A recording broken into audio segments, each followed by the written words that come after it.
Hello everyone, how is it going? We are here. Age of Mythology time. I see Peter Enigma says on Twitch that he's surprised by this announcement. Well, yeah, I am helping out today with the biggest Age of Mythology tournament in... Oh, knocked into that microphone.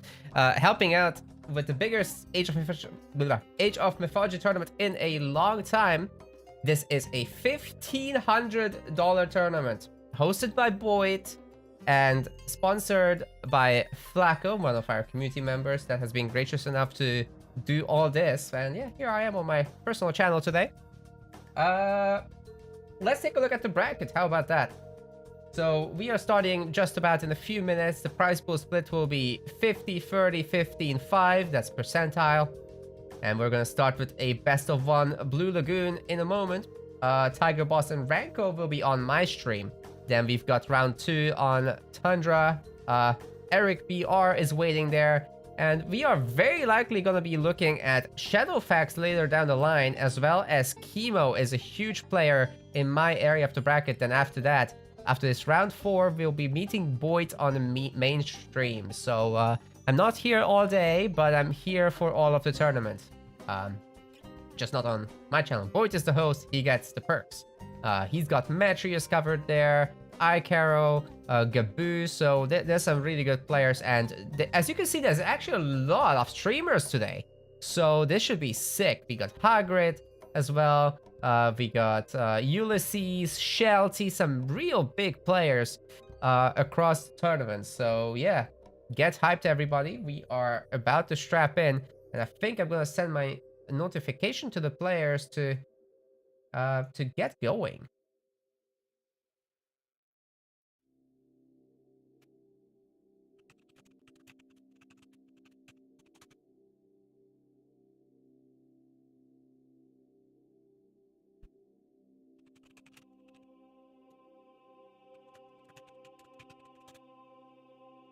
Yes, so they are about to host. That is good. Tiger Boss is here indeed. And guess what? I didn't start my game. What a noob.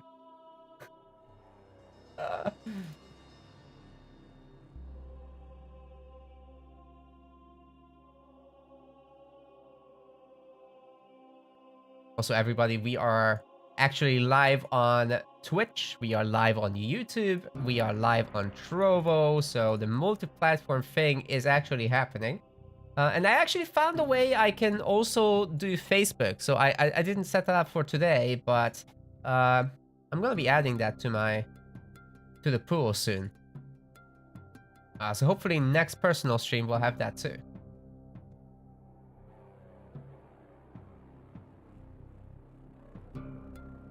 Where is this lobby that I need to be in? By the way, this entire tournament is running off of the blind pick mod, which means players won't be able to see each other's god picks until, you know, it actually happens. So that's good stuff. And other than that, there are like determined rules for picking maps. So early on, it's like determined, right? And after that, it's gonna be mixed between land and water maps, so that the players actually don't get to pick. It's predetermined,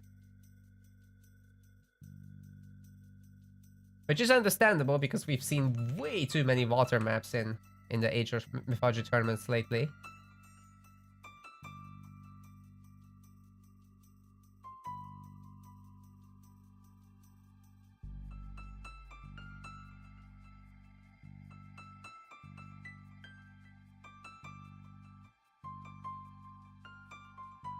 Where's the lobby? I can't see a lobby. Well, this does allow us some time to set up though, because I've got this scene, right, for AOM. I don't need my camera in there. There you go. And you know what we can do? We can take the scoreboard score and we can put it in the other stuff. Rising Sun watching on Trovo for me. Thank you. Yeah, that is a really good way to support. So if you guys want to go to Trovo to support me there, that is indeed very much appreciated. So I have to make this A little bit smaller, I think.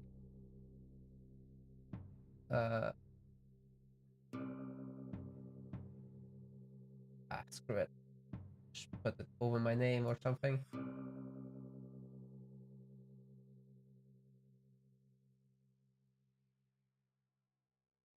Yeah, how does this look to you guys? Doesn't cut off too much of the branding. With the power of technology, we made it happen. And then I can plop this in the Be Right Back screens and all the other ones as well. Still not seeing a lobby hosted for the players I'm casting, which is obviously Tiger Boss and Renko. Who knows what they'll pick. But they only have one to do there. And there are actually banning rules in this tournament. So, you know, because everybody disagrees what's OP and what's not, each player gets one god ban for the entire series. So in the later rounds, that should be pretty interesting because you can just ban the other guy's main god. And they have to go much deeper into their pool. We're gamers.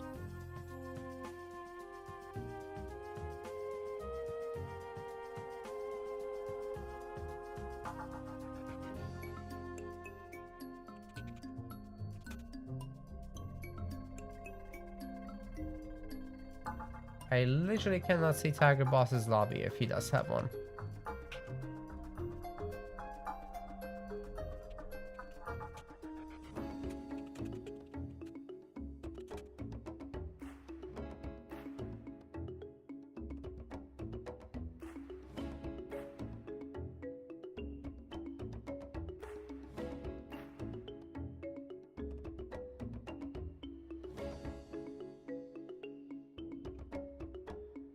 I swear he's probably gonna have some weird username.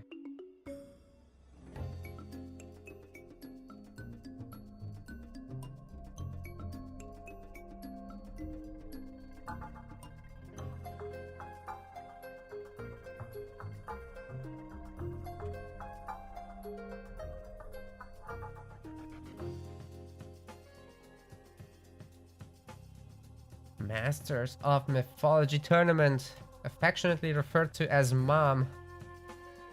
That's what we're doing here. Soon TM. I generally speaking get unlucky with these first rounds and people will no-show, but I think both are actually here. Just a matter of getting that lobby going.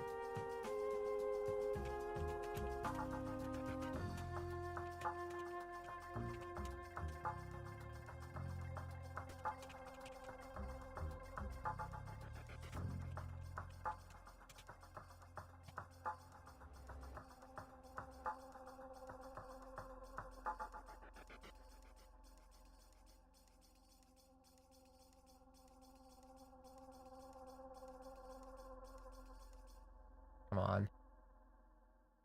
Gamers. Other host.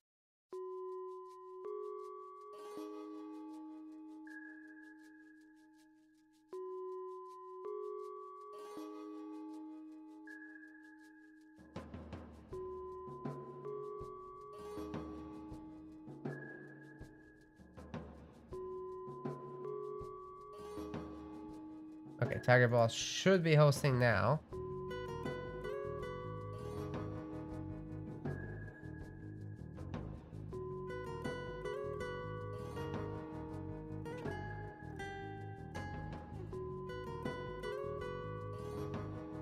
But I can't see the game. So that is a weird one.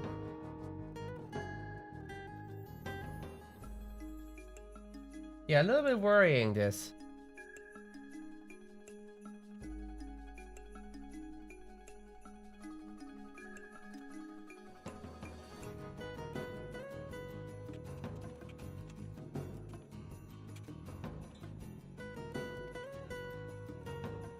Now I got it. Ooh! We're in! We're in it.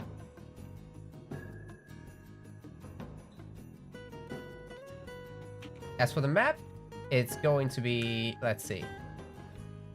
First map is Blue Lagoon. So that is the newly added map to the extended edition. And we got Renko in the lobby, so that's great. I've got the colors right on the scoreboard. This is gonna be a best of one. Blue Lagoon, a very standard medium to high hunt map.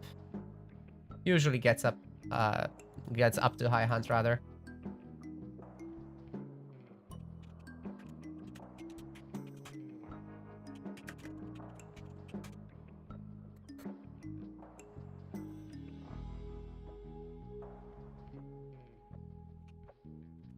I have to ban a god now. Then we're gonna go.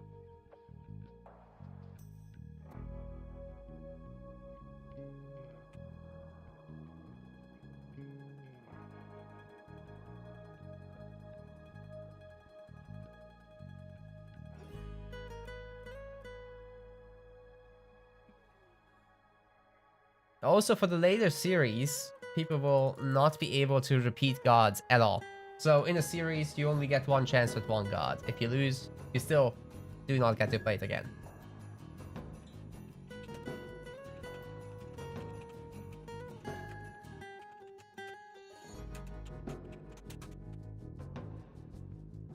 And the last check I gotta do is how long can they veto a map for? I think there might not be a veto. Oh. Oh, there are no vetoes. Okay.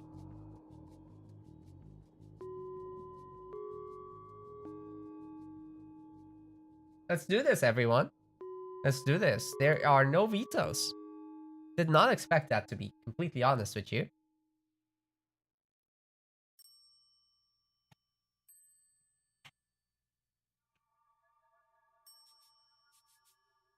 We got our gods. Let's do this. Spawning in the blue color. First round of the Masters of Mythology tournament, hosted by Boyd and sponsored by Flacco. This is Tiger Boss playing as Kronos. And on the other side, in the red color, playing as Fushi, we have got Renko in the red. Finally, some China. And I get to cover it in my first game. Funny thing, we had the extended edition skirmish tournament over at MetaPlace, and there was not a single Chinese game played. But anyway, for our Kronos player, we've got the Economic Guild. And that's a hunting dogs done. Oh god, I love this spectator interface for the extended edition. You can even hide the resources for now because we don't need it right away. And yeah, we've got some switching going on, a switcheroo between the giraffe and the trees, and the storage pit is coming down already for the goal. So a little bit of a strange build for Renko, but we'll have to see where it goes. I mean, this does allow for some early garden shenanigans. Let's see those resources after all. As we don't cast too much China, obviously. The house. Only thing I'm gonna say is this is very expensive in regards to storehouses, right? That could be an issue, but yeah, everything's looking normal. We got a bit of a ping issue, so hopefully the game is not gonna slow down to a crawl. But anyway, Blue Lagoon things. Just Blue Lagoon things, yeah. We've got rhinos, we've got water, we've got some cliffs. And these are the types of cliffs that you can use artillery on, right? So you could put like a you could put like a onager here, which is the unique new thing in extended edition for the Atlanteans, and you could siege this technically, should the Chinese try to steal this, or the other way around. Actually, this is not in range, so that's a bit of a thing that if Tiger Boss can't secure this forward TC for whatever reason, then he's gonna play with that. But onager is not exactly the most common occurrence in the game, so. Nothing else is new for this matchup. Obviously, the Chinese should do pretty well against Atlanteans, to be honest. I mean, you don't want to spam Scout Cavalry or anything like that, but just your normal composition should be more than fine. And then in Heroic Age, you get the Fire Lancer, which deals with pretty much everything. Fushi should also be able to do a rush with the heroes. The Immortals have a higher limit for Fushi. than the other gods. It's tied to what age you're in, right? So in each age you would get access to 2 more, but Fushi doesn't have that. You just get all of them. And it's pretty common to make like 5 or something and go rush with that and advance through Bondi and end up with the duplication power, call to arms. Multiplies your units, and then you got some sick pressure on the other guy. And Hagrid confirms to me on Twitch that there is indeed a veto per round before 1 minute. Okay, I actually did not see that in the rules, but I'm more than happy to tell the players because that's a good thing. Age of Mythology does need vetoes. Sometimes the maps are just bonkers. Oracle is getting whacked a little bit by the scout cav, so this is a pretty good start there for Renko. Hopefully he brings around the other... Oh, there's an immortal actually. And now in the extended edition you have a very severe nerf of initial attacks and whatever. Even gonna see a wall from Tiger Boss as he's a little bit worried about getting bullied, but the Harmonious Necklace is getting picked up. That's one of the relics on the map. The other one was the Staff of Dionysus. And yeah, we've got the Scout Cav at 0.6 attacks per second, or rather damage per second, whacking these oracles. But you'll always do 1 damage no matter what your DPS is, so that's good. Yeah, 1 day is done. Now, I'm curious, will these Scout Cav be multiplied right away? Year of the Goat is placed down, so you get some more fattened goats and more goats the higher your age is, I think. Or wait, I don't think they fatten more, they just, there's just more of them.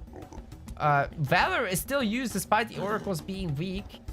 Scout Cav do get away, and we've got a second TC from Renko, so no Immortal Rush to a crazy degree, but they're still being made. I mean, they're going to be great for the defense.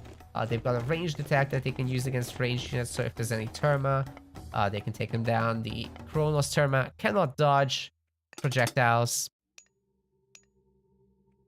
So that is how we will roll. Terma are out, and in Extended Edition, you do not have medium archers for free, right? You've got half-price cavalry upgrades, but that's only really going to affect the Contarius, right? Terma are just archers. Still got the other relic here. Oh, what was that? Oh, up here. Oh no, the TC fire is gonna wreck these oracles. Holy yikes. Got some sneaky hunters from Tiger Boss. Would love to see a manor at some point. As he's about to get housed. But he's sorting it out at home. Losing a bit of control over the Immortal, but does end up killing the Promethean, so it's okay. And yeah, there's the thing I said. Target the Terma if you're against Kronos or Gaia, because there's nothing they can do about it, right? They just have to take it. Walling coming in from our China player, and that's sick. Already on 23 villagers, by the way, so that is fantastic.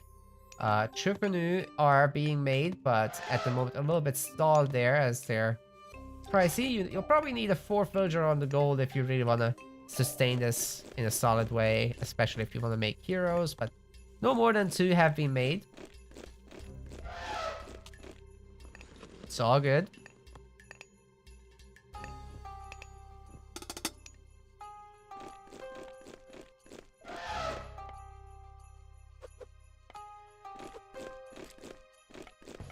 We might see some takedowns here on the units. Nope. Looks like a disengage from Renko. I feel like he had a good start here and he could duplicate this. Like, he still has call to arms, right? But maybe it's a good idea to get rid of like the scout cav and not duplicate those, because they have limited value against Myrmillos and all that. They have good value against Terma though. And thank you for that follow, but I think I'll disable it in this scene now. I forgot to disable my alerts. Whoops. Sorry everyone watching later on YouTube. So everyone watching live will do these alerts during the breaks.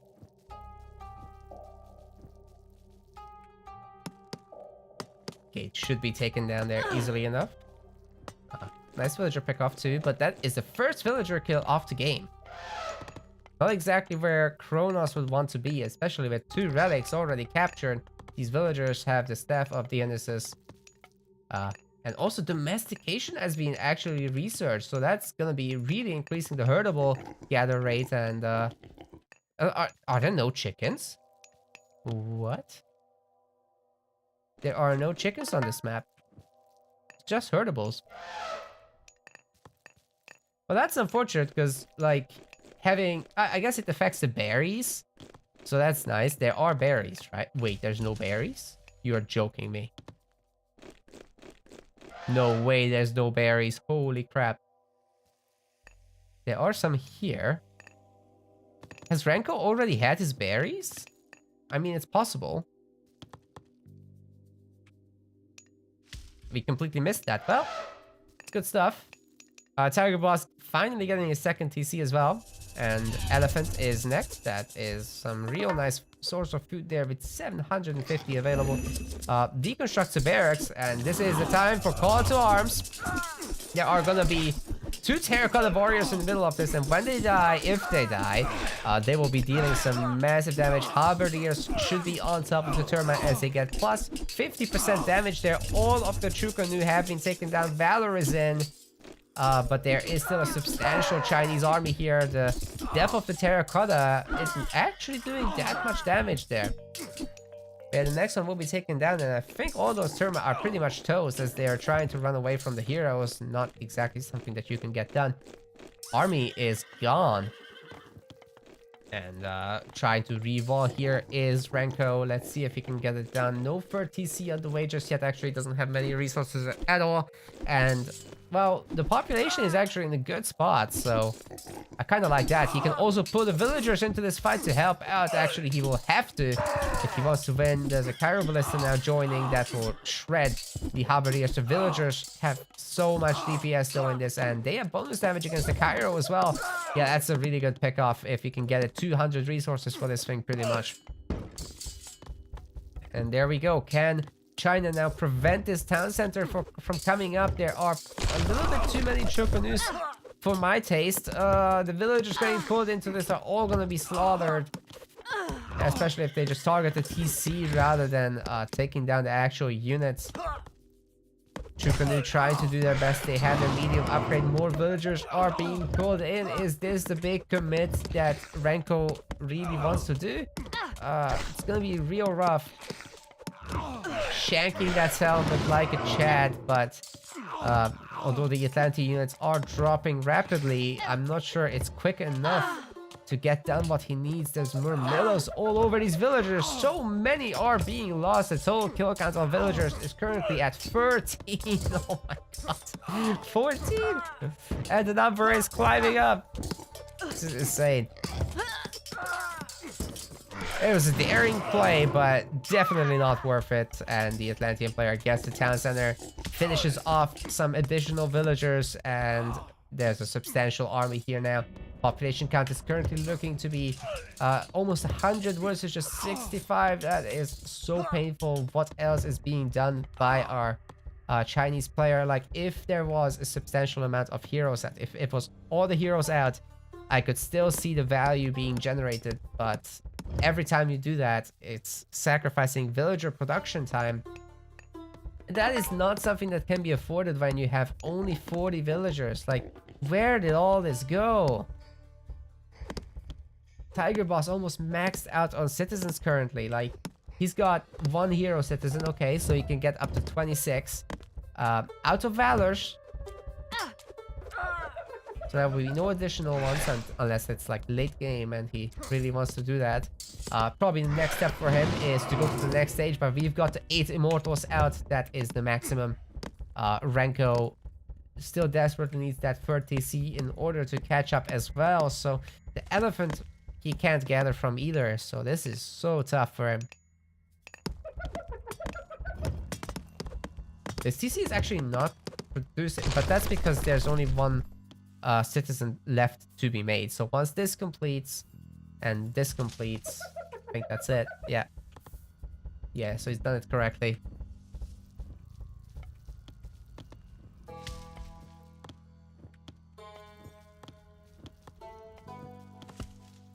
See if the Immortals can make a difference. Have we got any additional economic upgrades here? I mean, we've got Husbandry down now. I don't know if that was on before. We've also got the Pickaxe.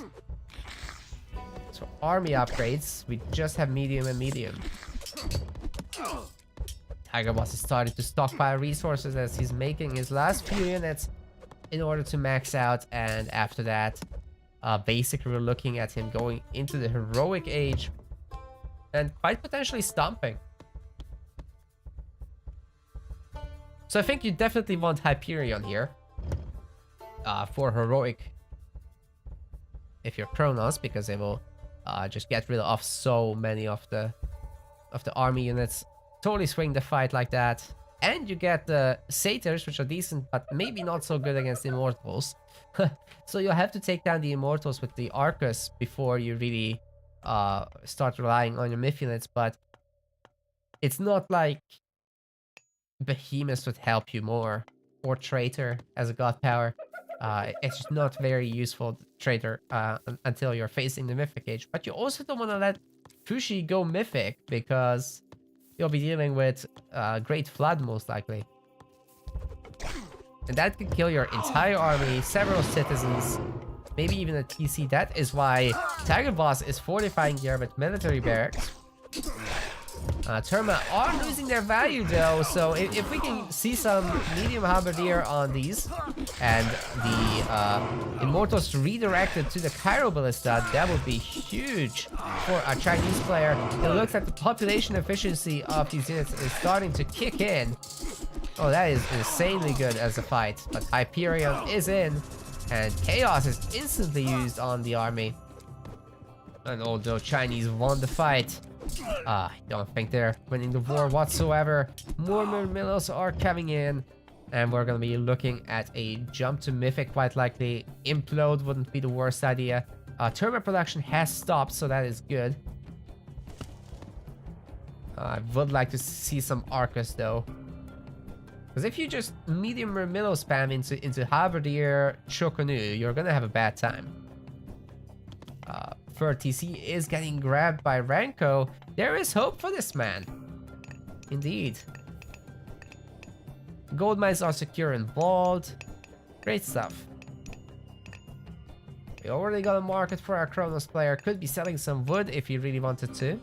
Currently the selling rate is at 69, which is nice, but also the default. So we got a bunch of scouts. They are going to be able to flank the Murmillo and get on top of the Cairo Ballista. Could also just go after the citizens. I mean, if they're not sufficiently protected, I mean, the chunky ones, the heroes are a little bit tough, and they even get the copper shields there. Not helpful against the scout cap though. Let's see if he can get us around on this one. Oh no, teleports into the manor. As it was foretold. War Academy getting attacked by Renko. By Tiger Boss. That is not where he wanted to be. And the Scout Cav are getting on top of the Cairo Ballista, but actually disengaged there. Could have gotten a few hits in. Satyr is getting picked off by the Immortals, so good targeting micro overall. And we've got a ton of Halberdiers. Maybe our Chinese player will be able to reach the heroic age soon as well. Let's see if he's got an armory. Not yet. He's got the free town centers. He's got 23 farms, so that is about good. A little bit more wouldn't hurt though. We've also got a single garden only. That could be a little bit more than that. We got a palace for our Atlantean player. And another one is coming up shortly. The elephant is still here for a little bit of extra food. And have we got any Arcus? Okay, the first bunch of Arcus are out. But we're only looking at 5 right now. That number needs to get up there. And we've got Contarius as well being made. Let's see. Heavy Archers is coming in. We've got Atlas almost finished. Oh my goodness. That could be the end of the line for China. Needs to garrison. Everybody's in the town center. Great play by Renko to minimize it. Only problem is that they will be probably pulled out of there. No, never mind. It's not going to pull them out because they weren't tagged to begin with. So basically nothing has died. Some of these buildings are weak, fair enough. But you pop out these units, you're pretty much good to go, and Zhonghui is gonna be researched or worshipped here. You got heavy everything for Atlanteans. And the Immortals are going after the Argus. Atlantean army looking pretty solid now. Got bronze shields, copper weapons. That is definitely a lot more than what the Chinese can say for themselves. Argus is still tanking a pretty good amount at 550 HP, a significant chunk better than you'd be used to on Googly, where they only have 360 attack. The Fire Siphon is in, 16 range on this thing, so you have to respect it. It's trying to take down the town center. We should be seeing a bunch of Shadowfacts to get some counter damage on that. They do actually double damage against siege weapons, so also helpful against the Cairo Ballista. And overall, Atlantean doesn't have a great counter to Cataphract, so the higher you can upgrade those, the better you get. Fanatics, of course, trade fairly well against them. Let's see, that might be enough units, but only 57 hit points. The Destroyer might be able to two-tap this DC. Where is the repair? We got a bunch of monks coming in, no special upgrades just yet.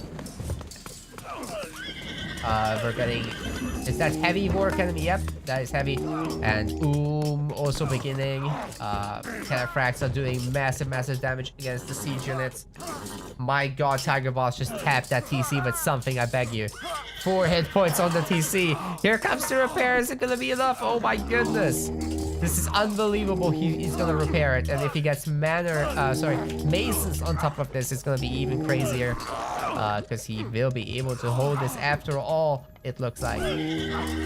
Resource-wise, that Chinese player doesn't have much, but it might be enough to secure this town center. Just garrison everyone in there. The destroyers are not having a great time against the Cataphracts, of course, but with the backup from so many Arcus, it's a very different story. Bronze weapons are in, copper mail is in, so maybe after all the destroyers will be able to get rid of this.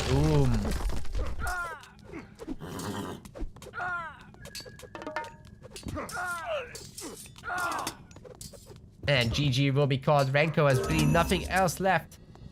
Knocked out of the tournament. Tiger Boss will be the one to continue. Great stuff. At the end there, we've seen a kill-death ratio of 53 to 47. So it was fairly close, resource-wise as well.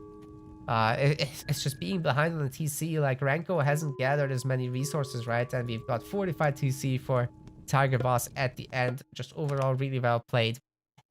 With a larger army, you get more done. Who would have thunk?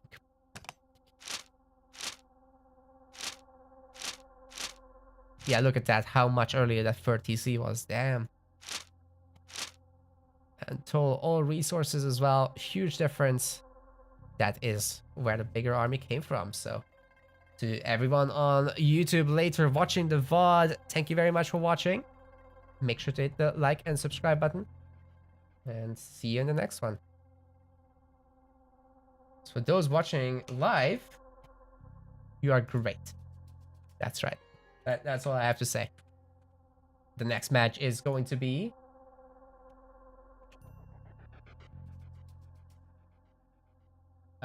against Eric BR. So that's going to be against Tiger Boss, of course. Eric BR. I'm going to capitalize the BR because it's easier that way. And score is also 0-0. This is going to be a also best of one on Tundra. So let's get this set up in a moment.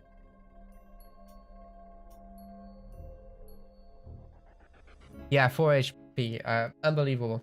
That town center just needed to be tapped by an Arcus. So Chella now Chella just subscribed to my Twitch. I'm not an affiliate anymore. Right. I guess since you prepaid for it, you're just getting the perks and they're not gonna go away. I mean, I guess I can still pop in the emotes, and they still work, so whatevs. It is what it is. But yeah, guys, I got rid of my my Twitch affiliates so that I can stream to all of you at all times. Tilt damage. What can you do? Yeah, I mean, you told support, right? So, I mean, it's pretty weird that it's like this.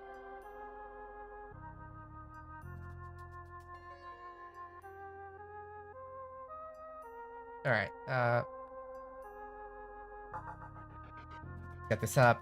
At Tiger Boss, at Eric BR. Go Power Rangers.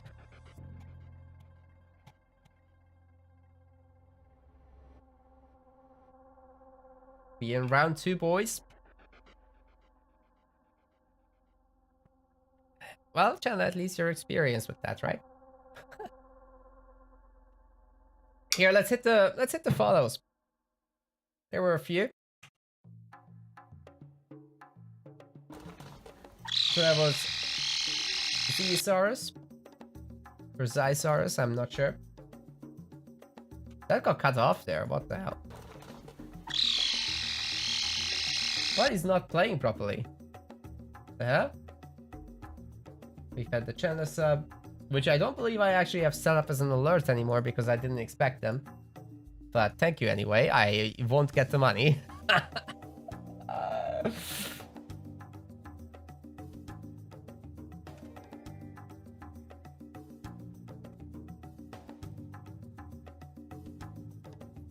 Okay, where are these gamers? Tiger Boss versus Eric should be any moment now. Hopefully these guys are actually here. I mean, Tiger Boss obviously is. He just played on my stream.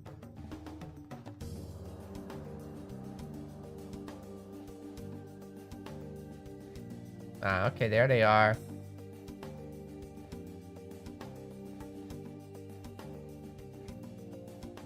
The bot is broken? What? What did it do?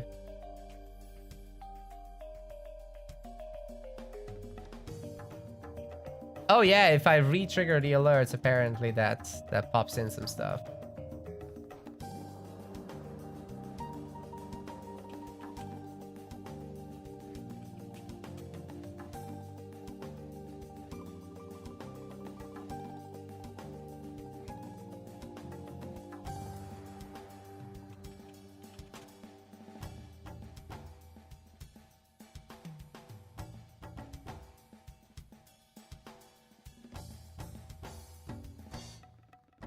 Yeah, rip.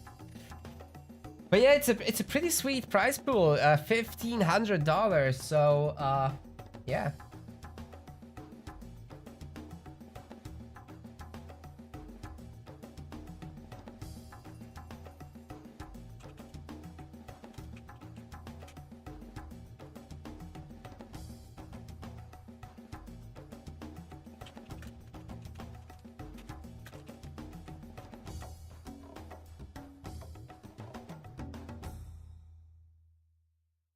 Re-affiliate? I highly doubt the channel.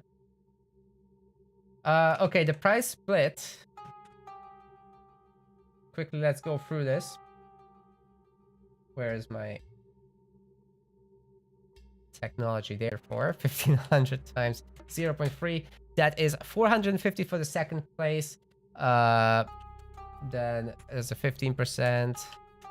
That is 225, and there's a 5%. So that is $75 for the fourth place.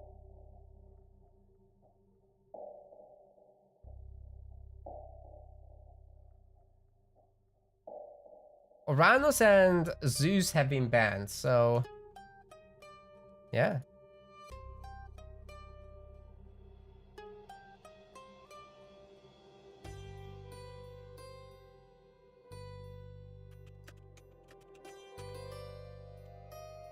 Okay, all the guys are green for me. We've got Tundra.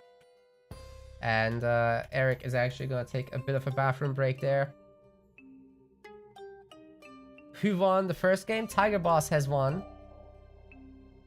Hopefully he actually reported the results. Of course not.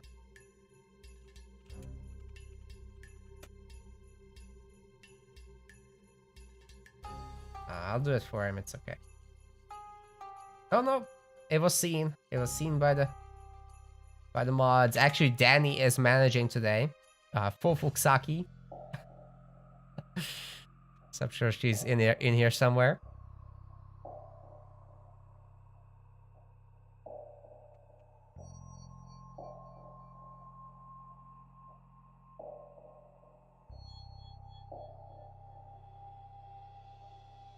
What just happened? Did I get disconnected?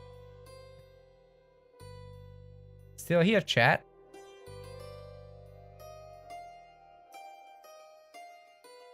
Well, it looks like there's people watching, and the session has restarted, so it should be okay. Let me check on YouTube. Yeah, YouTube is fine. We should be okay.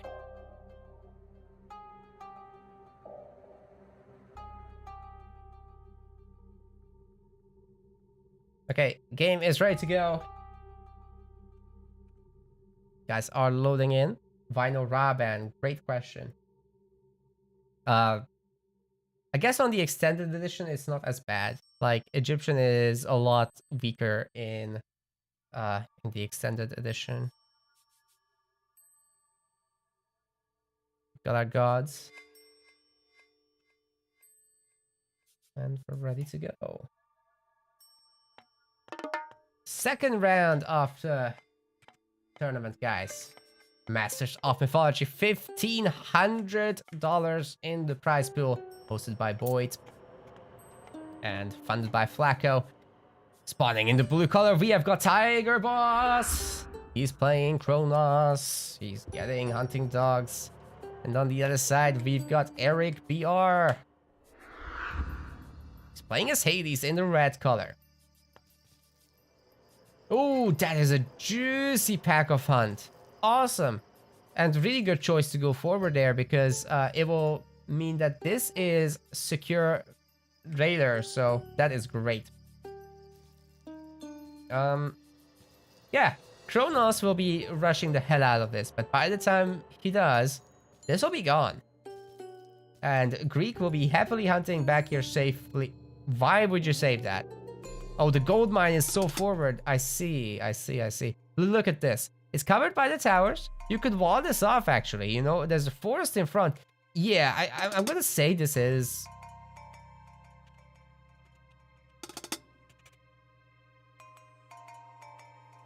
Yeah, they can veto one time, I've been told. Why would you veto that? That was the best hunt ever. And I'm positive that that gold was wallable. Especially with that forest there. Okay. I guess it's a bit spicy if it goes wrong. But better safe than sorry, I guess. Right,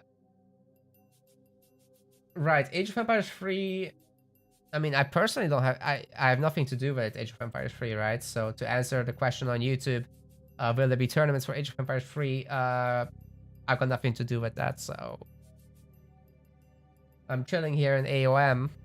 Maybe AoE 4. Not free.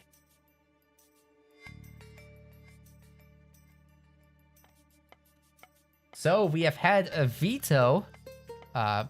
We were here before. We'll be here again. Tundra is the map of this round 2 match in the Masters of Mythology tournament, hosted by Boyd and sponsored by Flacco. Thank you very much for both. To let everyone else stream as well, we have got Tiger Boss playing as Kronos here. And in the red color, his opponent, Eric BR, is Hades.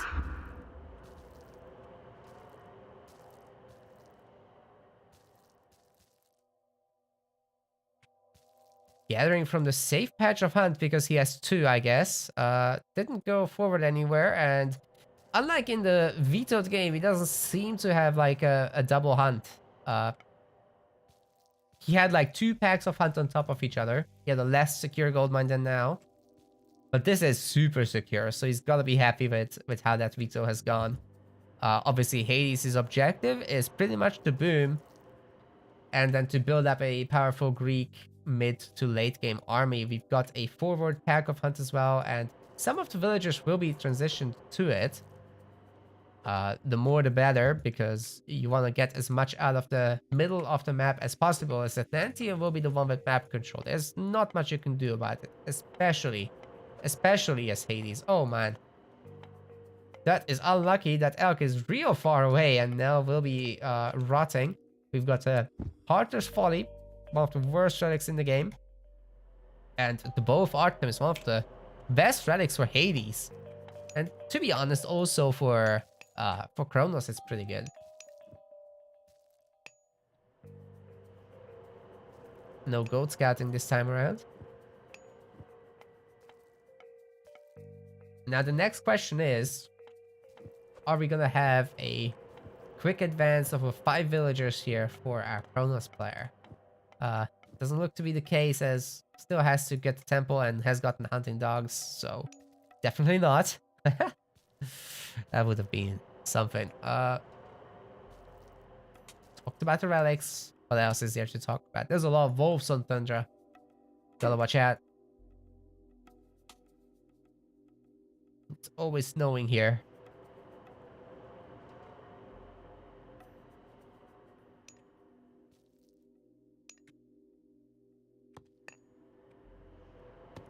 So objective for Kronos is pretty much pick off as many early villagers as you can, build up a powerful heroic age or even early mythic, and kill Hades as fast as you can.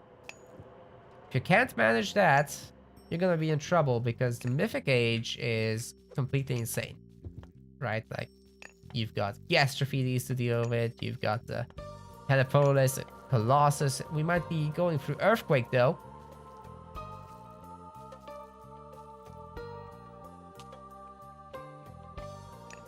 So let's see if Eric has learned anything from Metreus, who's been lately really pioneering that Earthquake style. It's a town center and it's gone. Then he comes in with powerful Greek late game. We might also be seeing some Cyclops business with healing though. Yeah, that is one of the most important parts of the extended edition, really, that Greek gets a new hero, Hippocrates, who can heal up guys, and that's super useful on heroes, myth units, siege weapons even. So you can go Aphrodite and still have healing, not needing to rely on the healing temple from Apollo for your one-shot restoration.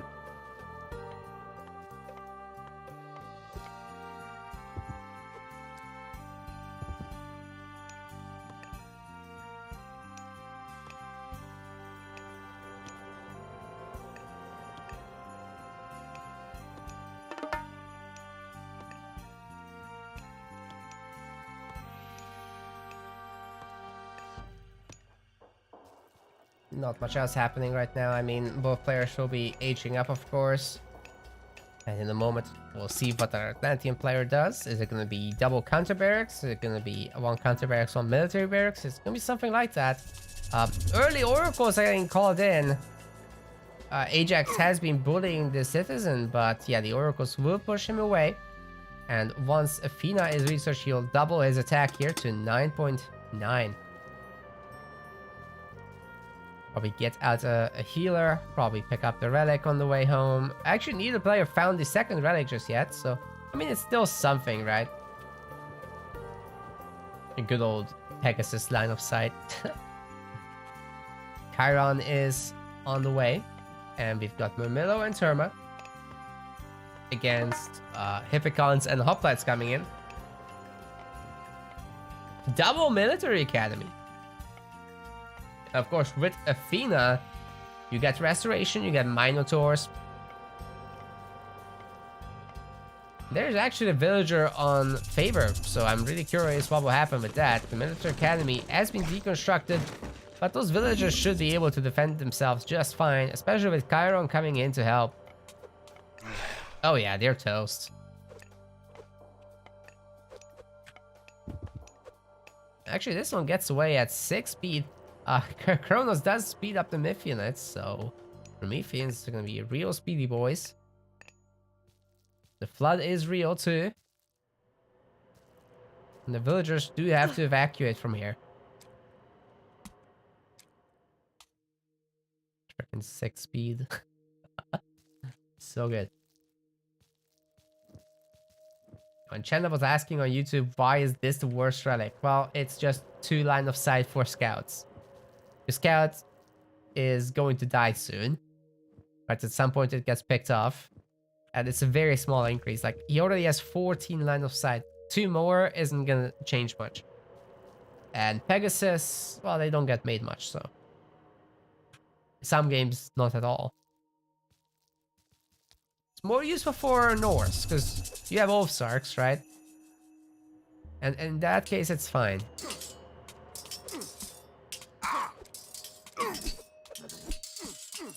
Because on top of the Terma, and we've got a powerful restoration coming in here. Ajax is back to full hit points. He was nearly ready to die.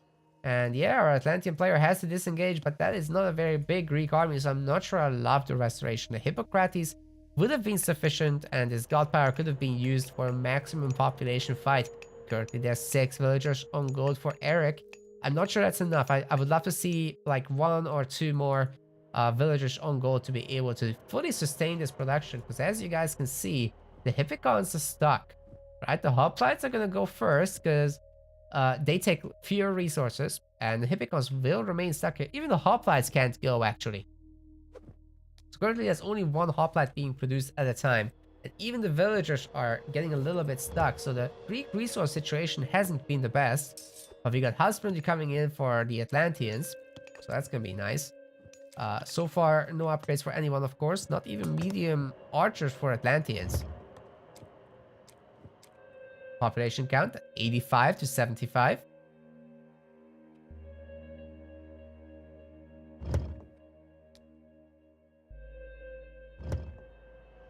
Ajax just holds on to that relic for dear life. It's the most important thing he's ever found. And he's gonna treasure it. Kataskopos is almost dead.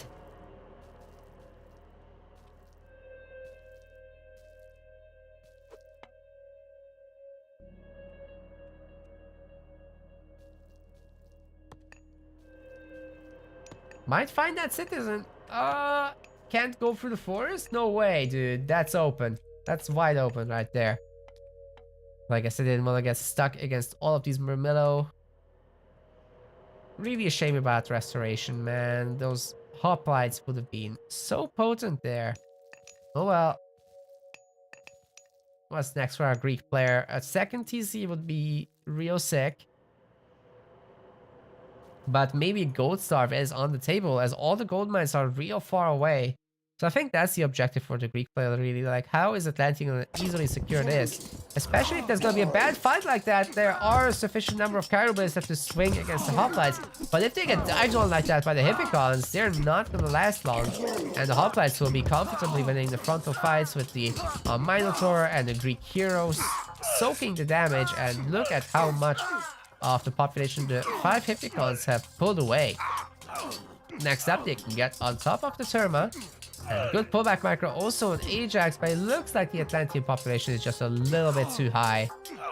And they can get rid of this Greek army, no problem. 4.5 speed on the Murmillo against the 4.2 of the hoplites is a specific problem that Hades and Poseidon get when they make too many of these. Zeus hoplites will be 4.7 speed, so they can disengage at will. Not the case here.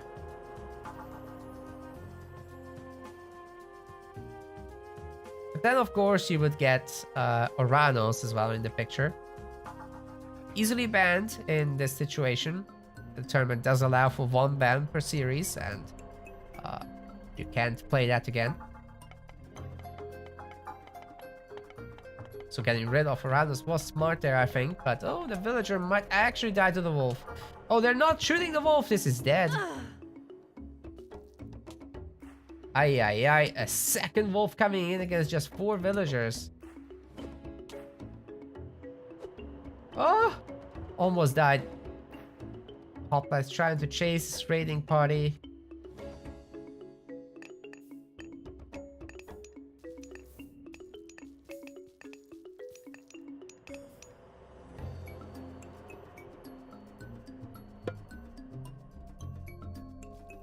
And the second TC is coming in for Tiger Boss, our TSM player. And yeah, that's just very meaningful.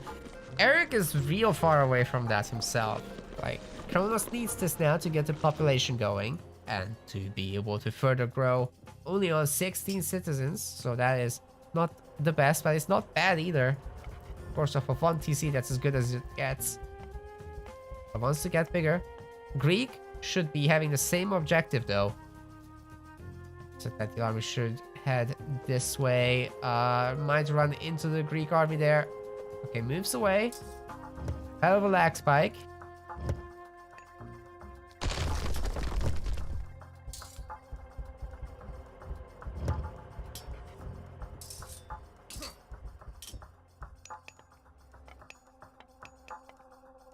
Archer range is getting added. Interesting. But I guess the army has become very heavy on Murmillo. So fair enough. Where are those villagers going? There weren't that many to begin with, I guess.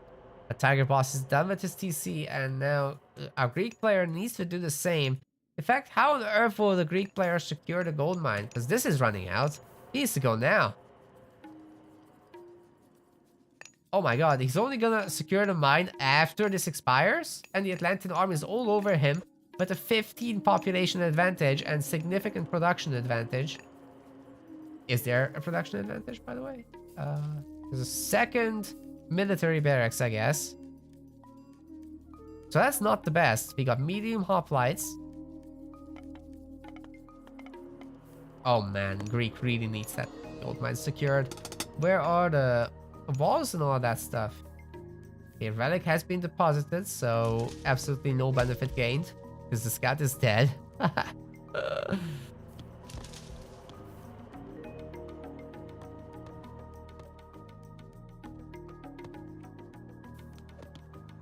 Don't tell me he's gonna right click the TC, jeez. But that is brave, I'll say. But here's the Atlantean army. They got 2 Cairo ballistas. This is no problem. DC will live. Ends up losing 2 hoplites or so, and that's that. Might be more actually if these Murmillo are tasks in front of these.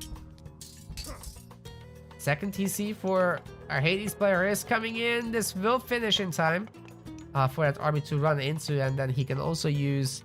Oh, are we gonna drop again? That's not good. Nah, it's just a lag spike. Okay, he can also use Sentinel here. In the extended edition, there's 5 Sentinels that spawn. So that should be huge to secure this gold mine, to defend this area.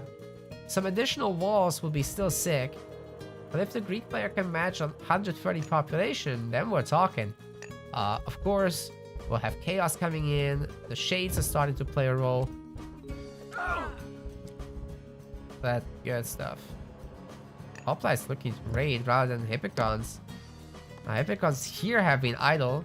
Haven't found anything. Market's already up for Atlantean player, and no doubt will queue Atlas. Yeah, there it is. Hoplites attempting to rush the TC again, but these are Hades hoplites. They don't get double damage like Zeus ones.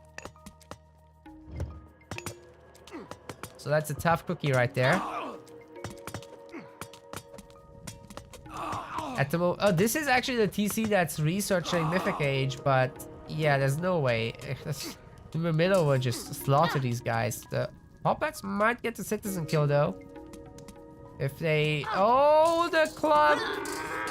The pathing block worked out. They do kill a citizen, but that could have been better as well. Not a bad idea to jump on this army here, but Tiger Boss can just run away. Yeah, he really doesn't need to be here. So yeah, kill death has been in favor of Tiger Boss by quite a bit. And Ajax is currently dead. So that does not help against the Argus. They'll be out momentarily. Gavino is actually researched. So we'll see a bit of a satyr spam. That's interesting. I would actually have very much liked an Argus spam from our Atlantean player. They're pretty potent myth units, but maybe he feels like he doesn't have the gold for it, and rather he has the wood. Okay, with the Sentinels spawn, that is too much defense, and Atlas is in. Time to cast that Implode. All of the Greek army will be sucked into this. There's no way you can escape if you derp around like that. Garrisoning into the TC, but the units get pulled back out again, as they have already been marked by the Implode sphere. Oh man, a lot more units getting pulled in. Everything from the TC has been sucked out. Should have ordered them away as soon as possible. Everything's dead! Only Chiron survives! Are you kidding me? That is gonna be GG if I've ever seen any situation where you should tap out. Wow. The entire army is gone. I mean, he's trying to rebuild slowly but surely. We've got a palace coming up, so that's prime opportunity for fire siphons. We should be seeing at least a bunch of Arcus as well added to the mix. But we got heavy infantry in for the Murmillo, and maybe they will just siege down this TC by themselves. Manticore should help, but we also need some repairing villagers for Eric if he wants to survive. Oh my god, he's got chaos. Lucky for Eric that the Manticore ends up attacking the Sentinel, but we go with the 1-1-1-1-1-1-1-1. And yeah, TC's down. Oh, he's helping. Okay. Okay. Yeah, Siphon's coming in. Satyrs will be coming in. Viko Shakti Archer Range, what a better move. There's nothing better to deconstruct, I guess. Eric attempting to go Mythic, but never gonna happen. He doesn't have any resources, needs to remake a huge army. That's also pretty much an impossibility. Good on him that he's got the Hippos pissed out, but the Cairo Ballista will wreck those. Third 10 center coming in for our Atlantean player, and he should be probably thinking about the 4th TC as well at this point. Might as well just go up to 180 population, get some fire siphons in, protect it with a huge army, and just rush down whatever's left for the Greek player. Won't be lasting long now.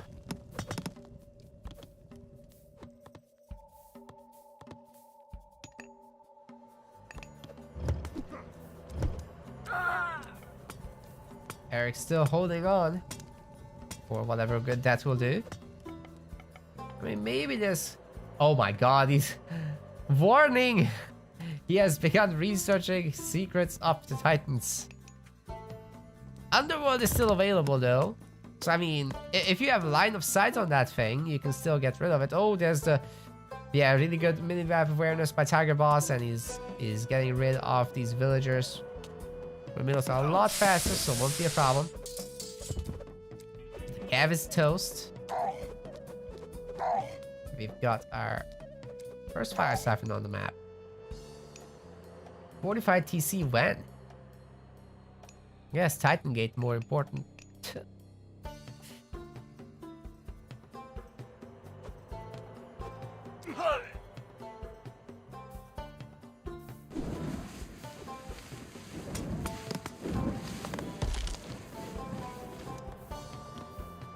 How are we doing for upgrades? We've got irrigation, we've got hand axe, we've got hunting dogs, husbandry, pickaxe, versus bow saw, also hunting dogs, husbandry, plow, and quarry. Yeah, plow would be nice to upgrade, that's for sure. And that's gonna be actually a sick underworld, catching those villagers on the gold mine. But I mean, Tiger Boss is pretty much maxed on citizens, right? He's getting his 4th TC. Underworld has just been used, so he can put it like on the far side or whatever. And Eric is having to defend his home TC more on the side. You know what? These Murmillo are actually not the best here. The Hippospist are tearing them up, the Topsodis are tearing them up, and so is the TC. There's sufficient repair here. Is Eric gonna survive somehow? Like, that was a really good fight by him. You'll just have to get rid of the Titan Gate also. Which, good luck. But maybe you can get it done. Villagers coming in to siege down this palace.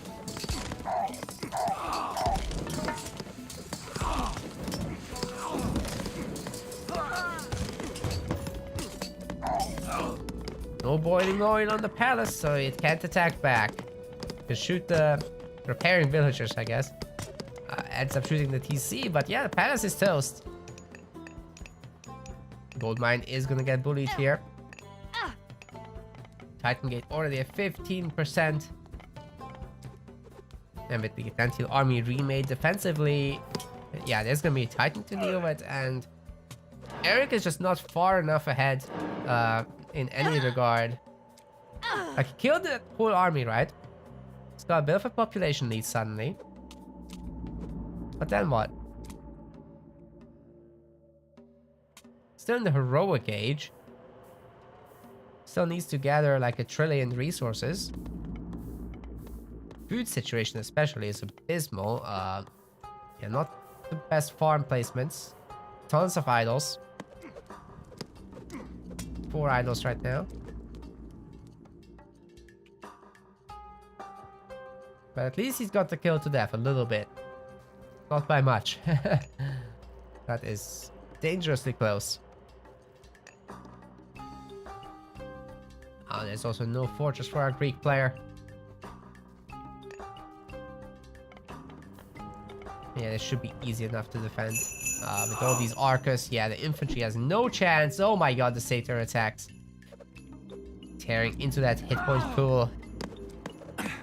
And Toxotes aren't known to take down palaces either.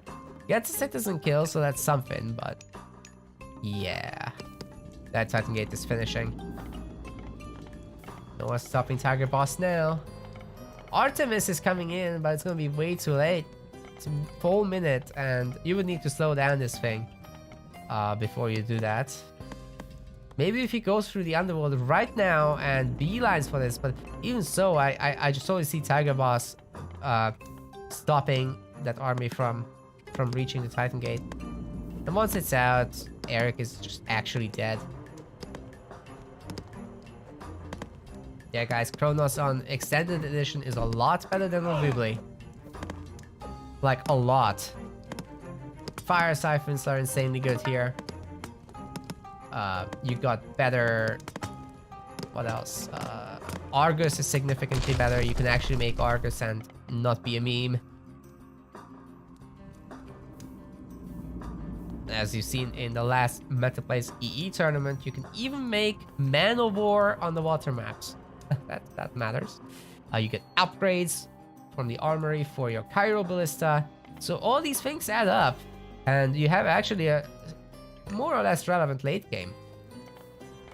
Would have really liked to see Tiger Boss get the 45 TC before Titan, but I mean, it's overkill. We're nitpicking at this point. Titan is gonna more than finish this off, and GG.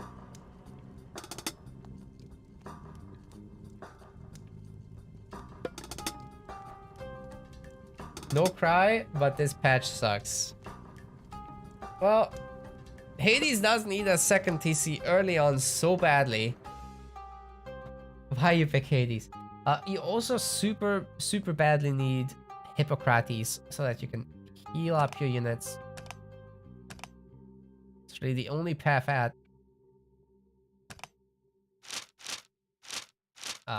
Maybe going for Curse as well would help the life of a Hades player, but Tiger Boss advances into round 3 here, so congratulations to him. Well done, well played. And if you're on YouTube watching the VOD later, like and subscribe. If you're anywhere else watching live, you're awesome, and please hit the follow buttons and subscribe buttons. See you in the next one. Let's do that. So I think we're gonna have a short break here, as we're already done with our second series, and the next one is gonna be a best of 3. So we'll have to have a short break there. And yeah, we'll be back soon. Gonna be Tiger Boss versus Shadowfacts. It's really cool to see Tiger Boss upsetting the predictions. Like, Eric had actually the 8th seed And Tiger Boss was seed 25. So this is gonna be pretty damn hot. So Tiger Boss versus Shadowfacts. That updated, yes. I'm gonna make them random. And then I will be right back. Give me 2 minutes. And we'll carry on with this tournament.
Yo, gamers, thanks for waiting. Really appreciate it. And thanks to the follow from Lucas Gamer, as well as from BR Soldier. Much appreciated. And welcome to the chat for Eskia. Great to see you. As well as I Am Cool Waters. You guys on Twitch, thank you very much for tuning in. And was there any question that I didn't answer? Oh yeah, China said that line of sight relic is actually really good for China with the scout cap. True, very true. Okay, our next match is already up, so let's waste no time. I will collect their bands and can I join this lobby then? Yeah, okay. We're in. We're in.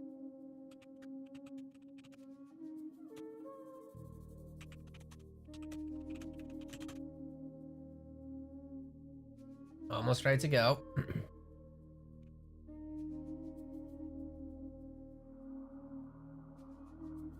This bot needs to... Okay, okay. I need to set up my restream bot to also kill these follow bot messenger things. Oh wow.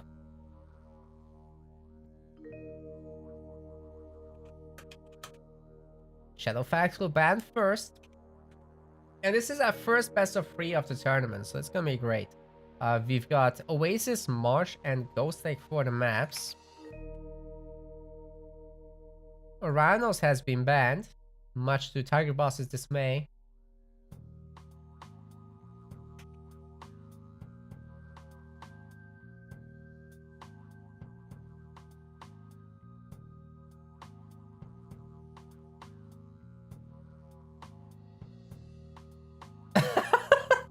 Tiger Boss is like, why is everyone banning my Oranos? My Oranos is 1500. I banned Fushi. Shadowfacts doesn't like Oranos, okay?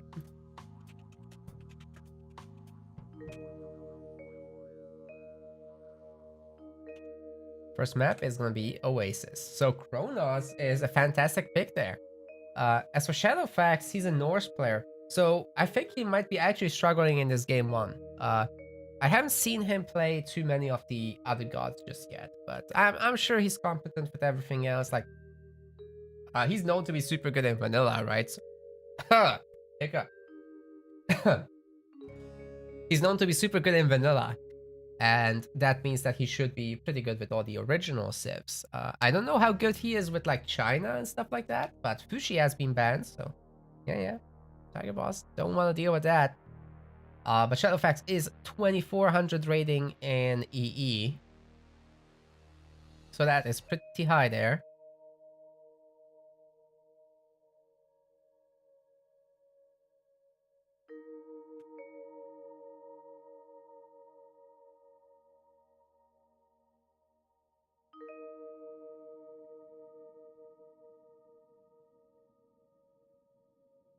And Tiger Boss is taking his little bathroom break. So in the meantime, guys, if you want to support my channel, you know the best way to do it?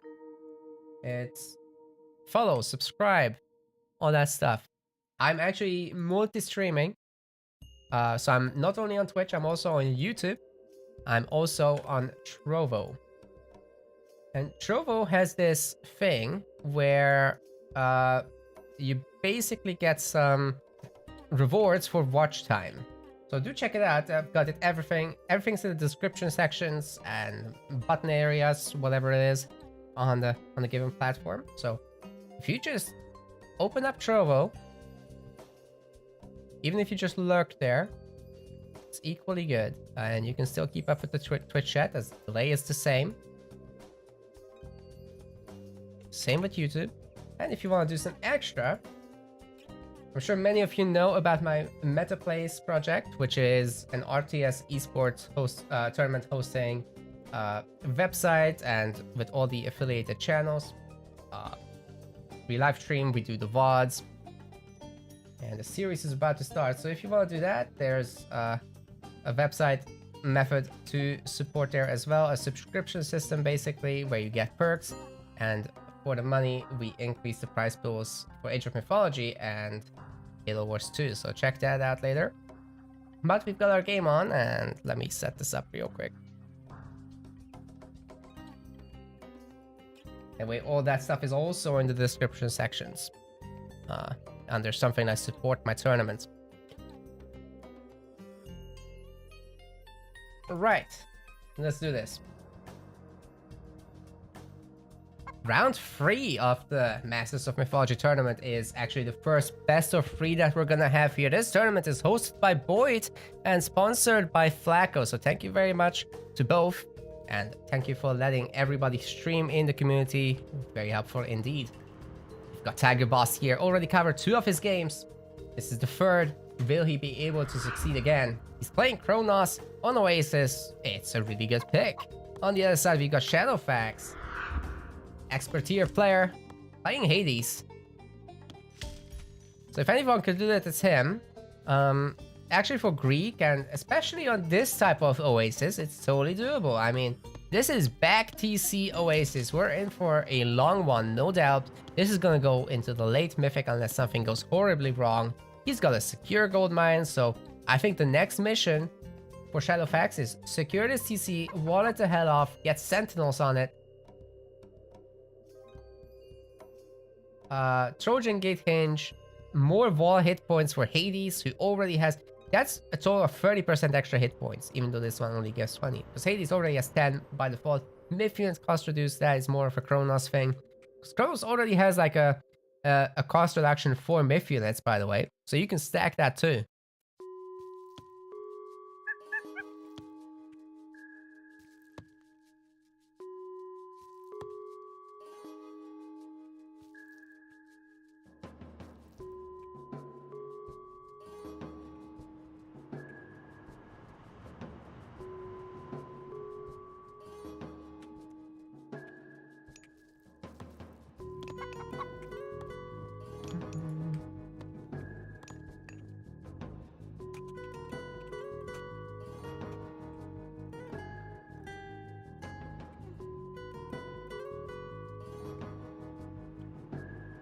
Going for the giraffes there.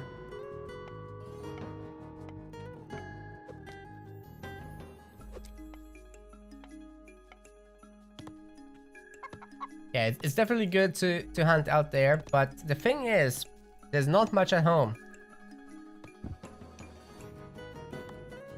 Oasis is generally very low hunts. We're gonna be looking... Oh, that's a real good pack of giraffes. Is that even equal? I guess it is. 5 and 5, and there are also some monkeys to hunt later, which are very far out though.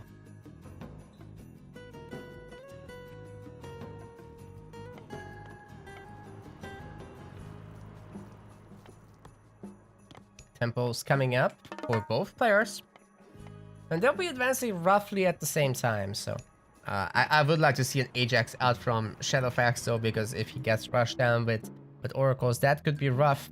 And also deconstruct might be really well timed and take down this temple before anything can pop out like a Minotaur. So if the deconstruct is correctly timed, that can get rid of it.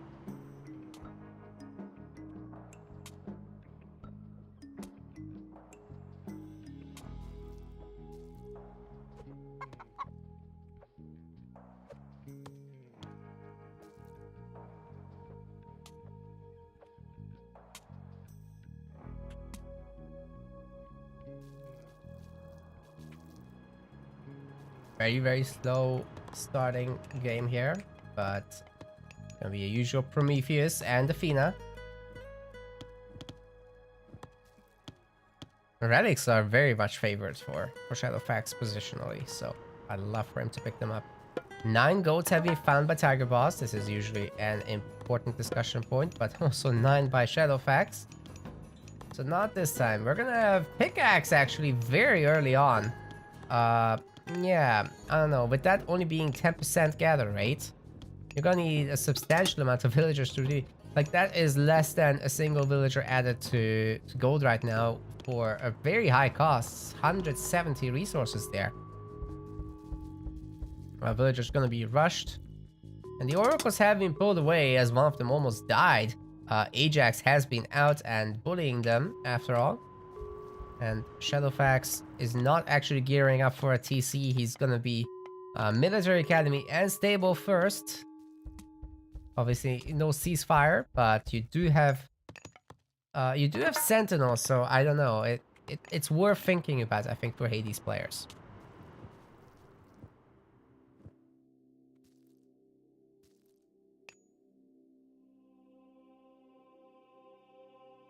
Spreading out the oracles once more. I guess wants to keep the valor for better units. But I'm not sure about this forward temple then. It hasn't really done anything. Promethean offsprings, just scouting. And finding some goats, but there's not many. What was that? Valor.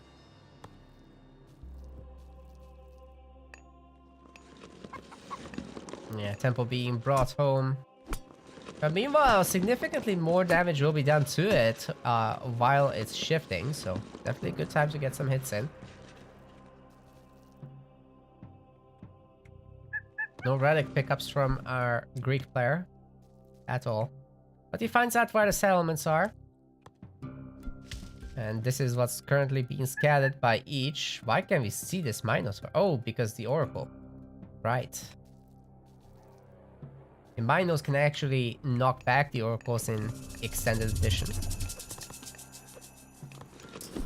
And this is all the stuff that our Greek player knows. Quite a bit, actually.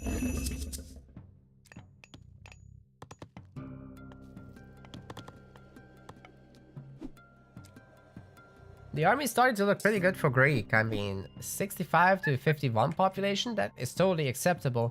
Problem is, if all of this groups up, I think that is not enough stuff for Greek still. So to get a really good restoration push, you want to be up at least to 85 population. And I think the best target for it is the second gold mine, which is here.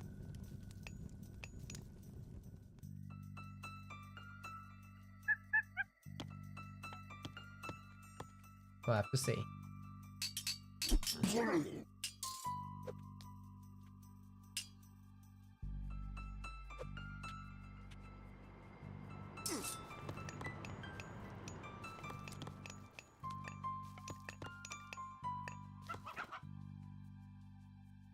Pushing this army away very nicely there. Tiger Boss hasn't gotten anything done all game. I mean, Shadowfacts has killed 4 units to 1. 0 villagers died across the board. And yeah, this is starting to look pretty solid. I don't think Shadowfacts wants to engage into this though. Even with restoration, this is too much. Oh man, he's doing it. Yeah, this is gonna be rough. Even with restoration.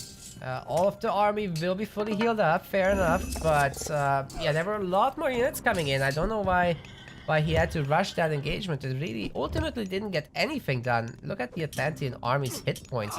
It's not that significantly damaged, so I really don't think that got anything done. I would really have liked him to wait another 2 minutes until that gold mine is about to expire and then do this. Shadowfacts had no business being out here. He also doesn't have to worry about his own gold mine just yet. Like, you know, this army could be just... Oh, he didn't find the gold mine here! Oh my god, he doesn't know how good of a play the second TC would have been. But anyway, more stuff is happening at the front now. The Hippicons are on top of the Cairo Ballista. Doing a pretty good job. And Minotaur has been tanking like a Chad. Ton of the Terma are dead, but there are so many leftover Cairo Ballista that these hoplites really don't stand a chance. Now gonna be taking down the Ajax, and the Atlantean army dominates the Greek one, pushing back Shadowfacts. He's down 100 score, and it's gonna get a lot worse in a moment. Yeah, 200 now. Just a few more ticks of that, and he'll be fully up to date. Almost 300 score down. Yeah, that is pretty meaningful of a difference. But maybe Shadowfacts is looking to get a TC or something, or next age, anything. He doesn't have the army to hit a gold mine, that's for sure. Like, when these guys transition, which is going to be in less than a minute, Shadowfacts is not going to have the force to do it. These engagements didn't get anything done. I really much prefer Greek defending, making a bunch of walls, getting that 115 population army out, and then going after the Atlanteans. Just make sure that if there's a TC on the way, that you jump on that. The Atlantean is full population, getting a settlement, securing that gold mine, and getting even more buildings than armory is a pretty good option, obviously, now. As full population has been achieved, a few more units, and the heroic age jump can happen. Where are these villagers going? For the gold mine, of course. This is about to be gone. We've got warning. Okay, now Shadowfacts knows there's a gold mine here. I bet he's kicking himself about that. Because that would have been sweet to secure earlier.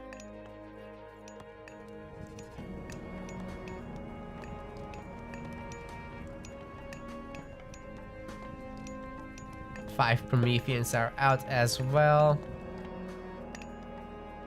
Yeah, both heroes will be necessary to take those down. And Shadowfacts is currently maxed out. Actually missing his last house. Uh-oh. He's making it. But where TCs?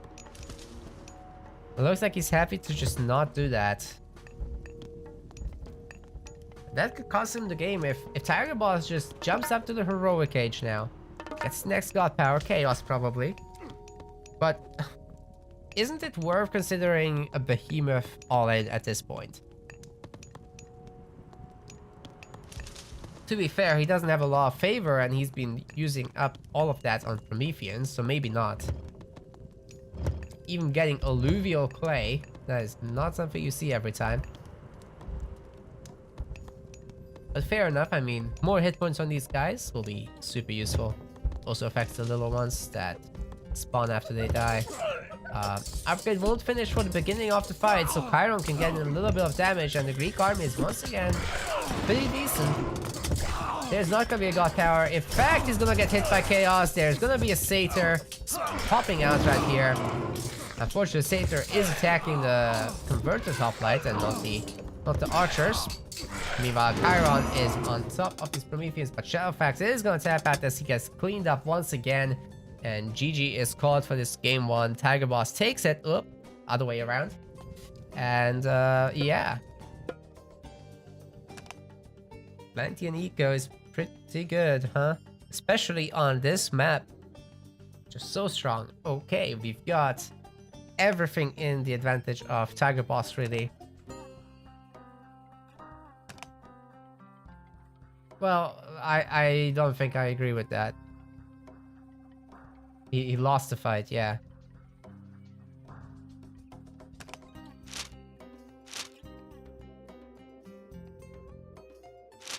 Just overall, really good economy from our Atlantean player. And yeah, he pulled ahead, like, look at this. It was pretty even until the fight, actually. But then it just didn't work out anymore. Alright guys, if you're watching on YouTube, make sure to like and subscribe. If you're everywhere else watching live, then you're awesome. Hit the follow button. And I'll see you in the next one.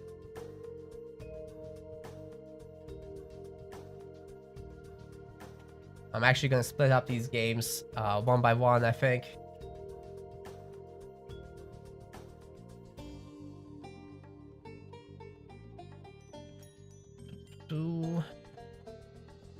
Two should be set up in a moment. They won't be able to play the same gods again, so no more Kronos, no more Hades.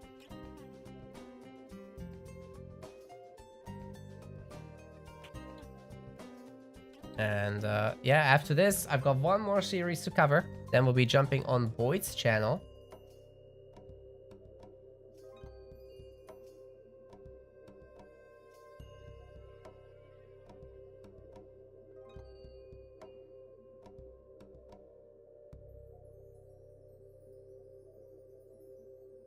Just waiting for these guys to sort things out. It looks like the commands actually don't work. Like, let me check this. Okay, it does work on Twitch if I type directly, but it doesn't work when I type into the restream system. That is strange. So now those should show up, yep. But not the response messages. So I guess I'll type it in on YouTube as well. This is what it's linking to. The site subs command is linking to the to this, the subscription system on the MetaPlace website, where I host Age of Mythology Halo Wars 2 tournaments, and these are being crowdfunded, so all the support that you guys do goes towards the prize pools, and you get some perks for it. website benefits, Twitch chat benefits, etc, etc. You even get to submit your games for casting by our team. You can get a sub for Live for a Friend. You get a show match commission for free. Several pretty good bonuses there. As for the bracket, we can check it out in a moment, but I think these guys may have re-hosted by now. I don't see it.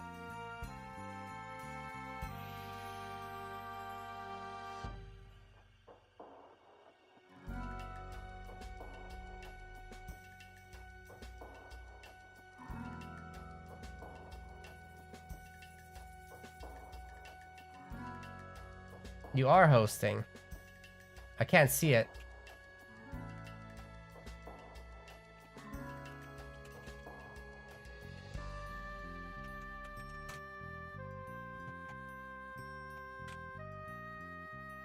Yeah, I can't see the lobby. It's not here. Good old extended edition lobbies. They just don't work.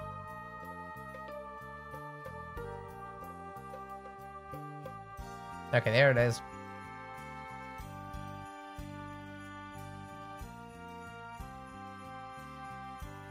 We're getting in there.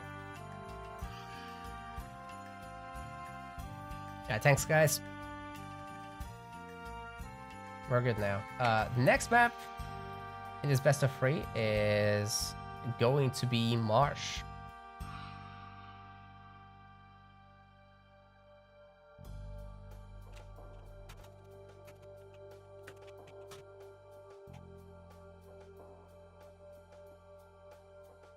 They can't play Kronos. Tiger Boss can't play Kronos. Shadowfacts can't play Hades. And Zeus and Uranus are also banned for both sides. So we'll get into this in a moment. Oh, that's a matchup.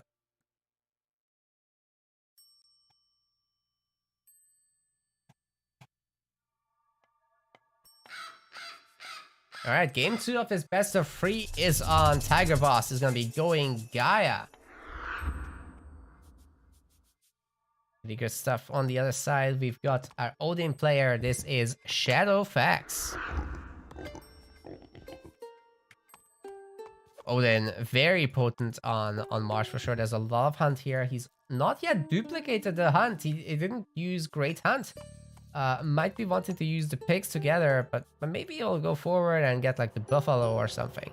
As for Gaia, I'll be curious what is gonna happen with that.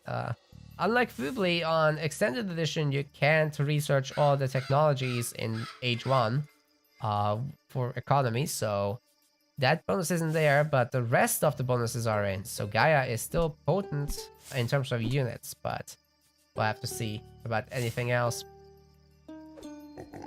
By the way, this is round 3 of the Masters of Mythology tournament, hosted by Boyd and sponsored by Flacco. So thank you very much to both for arranging this and letting everybody cast. There's currently everybody that's streaming and casting live on Twitch for all kinds of matches. But yeah, this is some pretty high profile business actually. Tiger Boss was 4th place in the last Fubli Meta Place tournament, defying all odds. And he's showing his power again in Extended Edition, so it's very cool. Can he defeat Shadowfacts fully? I mean, he's already picked him off game 1. This is a harder matchup and map for Gaia. But last time they were Kronos and Hades. It's gonna be interesting to see how that goes. The pigs have been moved up here. Oh, you're just gonna do it right here. Okay. Well, I guess he got a lot of pigs out of this. Fair enough. Fun fact, as you can see, the duplicated pigs start at 50 food. And then they start fattening. And question in the chat from Bronze Boy, do I have any info about AOMDE? A few people suspect that there will be news this year. Main reason being that it's 20th anniversary for Age of Mythology coming up in October. That's when the original released 20 years ago. The other thing is, some Windows Central journalists have teased something. They just said Age of Mythology is pretty good. Hint, hint. Winky face.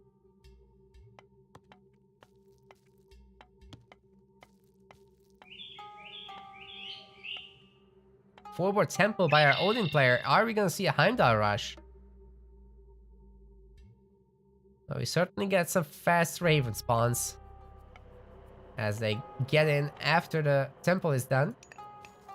A million years ago, that would have been only on Age Up, which is garbage. You already got the map scouted at that time, so yeah, the Ravens being able to pre-position and burn down Gaia forests and stuff like that is real nice. But they've been spread out.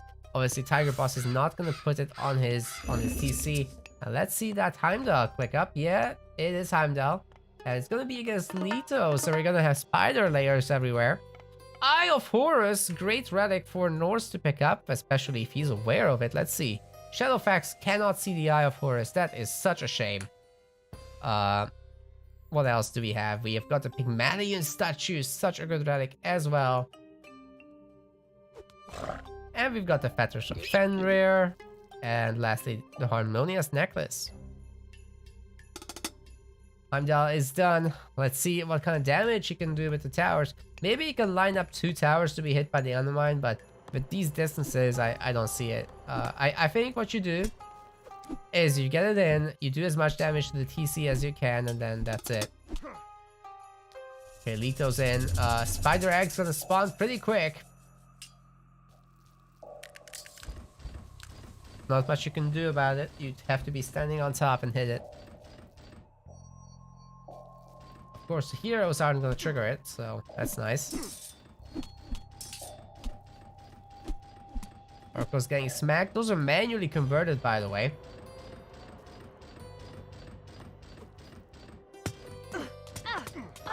Oh, that...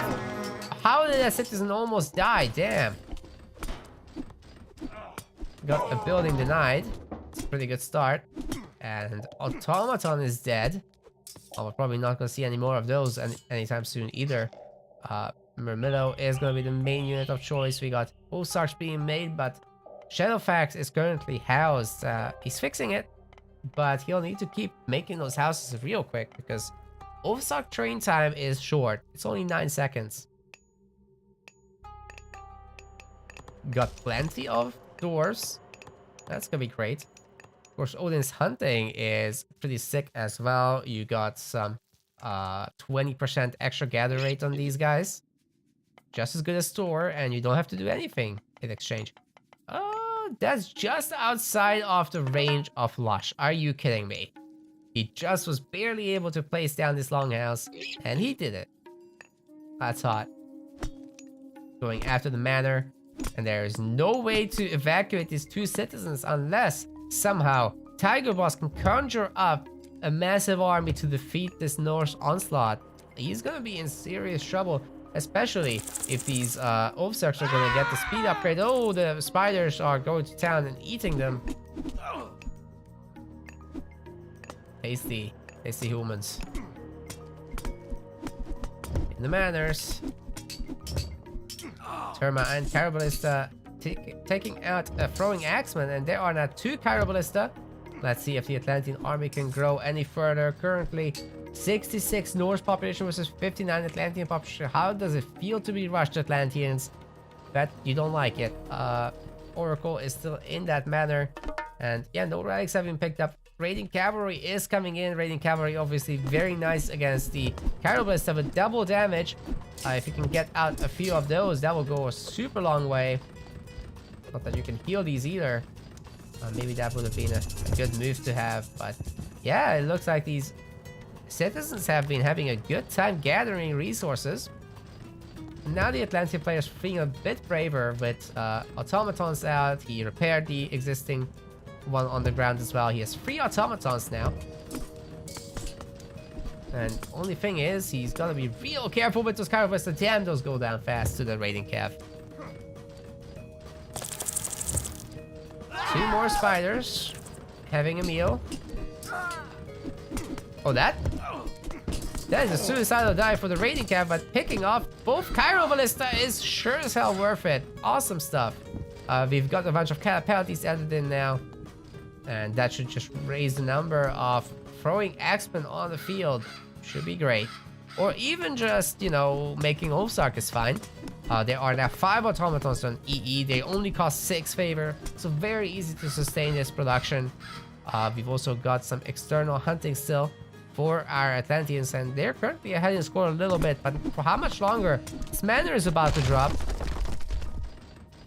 Norse aggression has been seriously great here. Forcing only defense, but no economic upgrades behind it. No relics picked up, and this longhouse looks to be going down.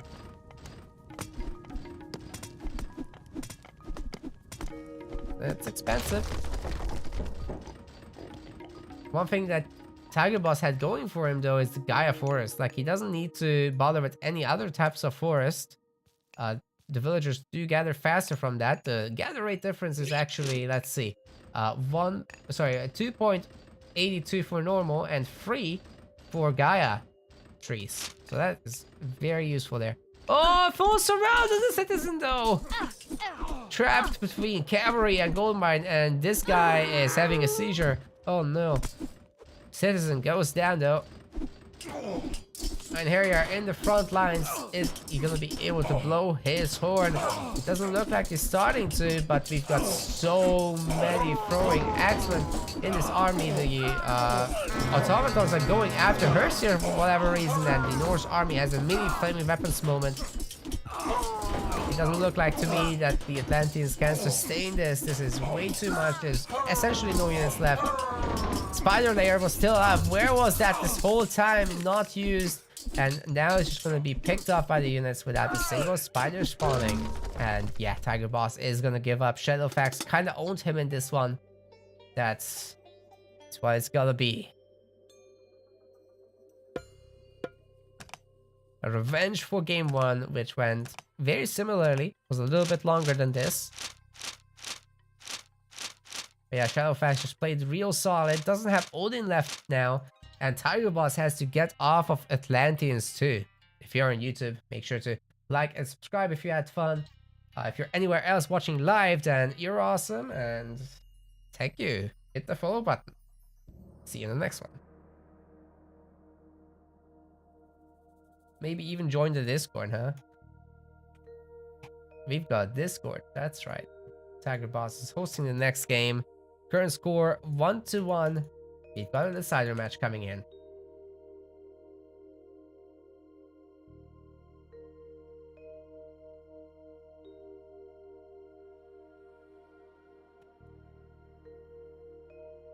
You guys are having fun so far?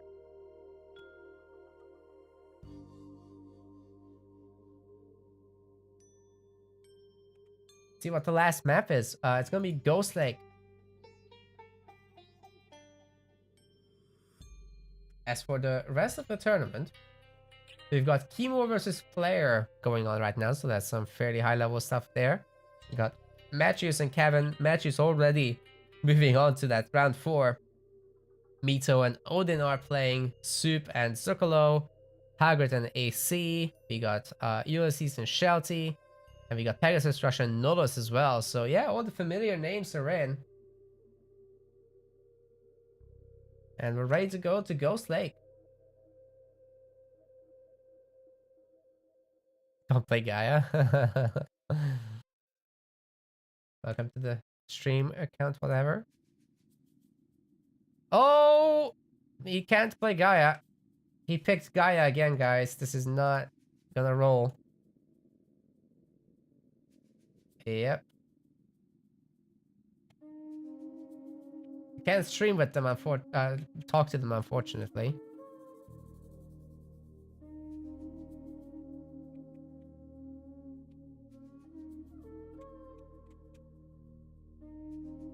Yeah, they'll need to save.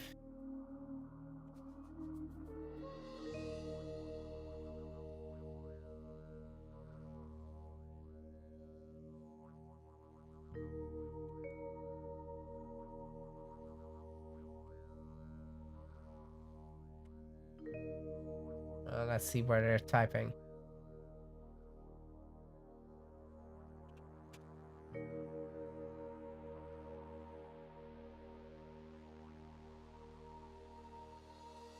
Okay, they're saved. They're saving.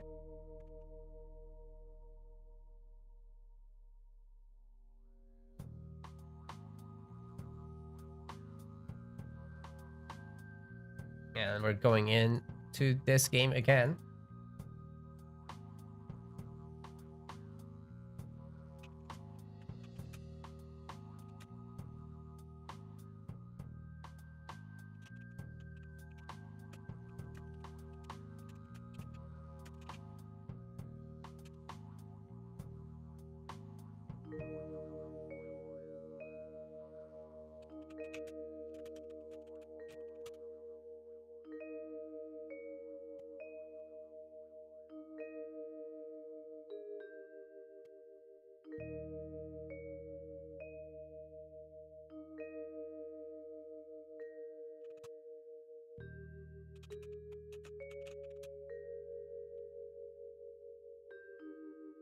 No, he cannot pick Gaia, and I guess Shadowfacts gets an extra ban now.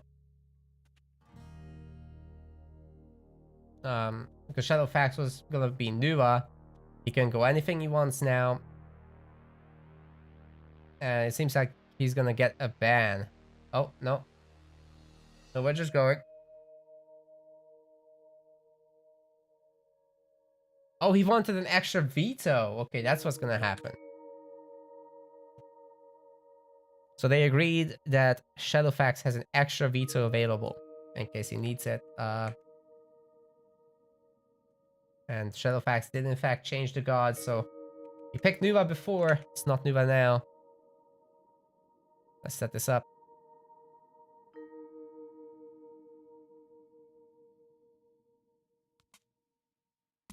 Here is the final game of this best of 3 in round 3 of the Masters of Mythology tournament. And Tiger Boss is going to be playing Fushi in this one.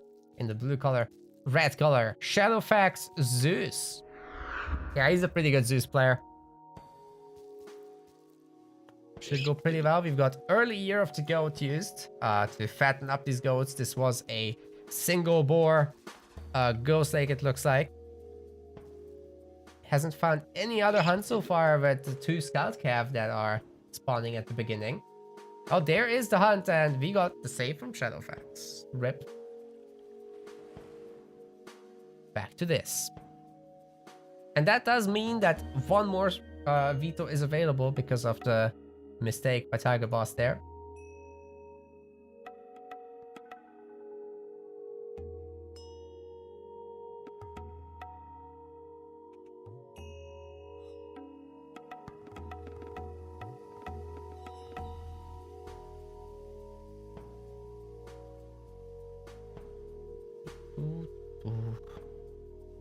Should be the same gods.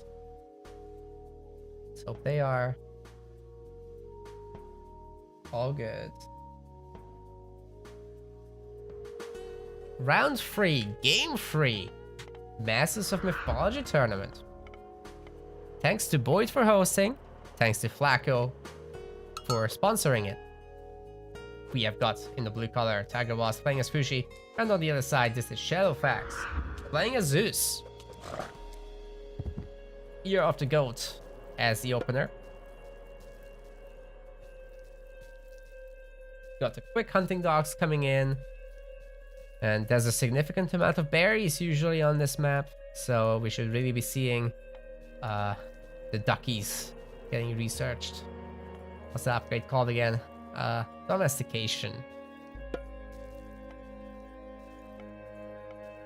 The duckies. And on that chat real quick. The Aurochs in the main this time around. Quite a few actually. 3 of them, 4 of them for Tiger Boss. That is awesome. And it's gonna be the same for Shadowfacts. He's getting the wood going with just 4 villagers on hunt. Many people would go up to 5 there.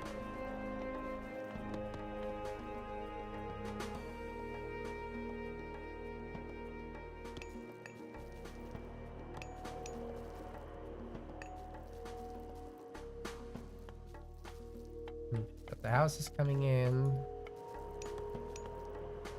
See if the map has anything interesting. Okay, a fairly large hunt patch here. 6 of them have already been found. More berries, more goats. That works really well with domestication there. As you get a better berry gather rate. Oh god, the Aurochs is running far away. Yeah, granary placed on the berry bush, so that you can also get the hunt at the same time. You got a relic here, Eye of Ornu, and super backwards TCs. On the other side, it's both Artemis. So that's gonna be super nice for the Chinese player here, as they'll be interested to make a ton of Chukanu against Zeus especially.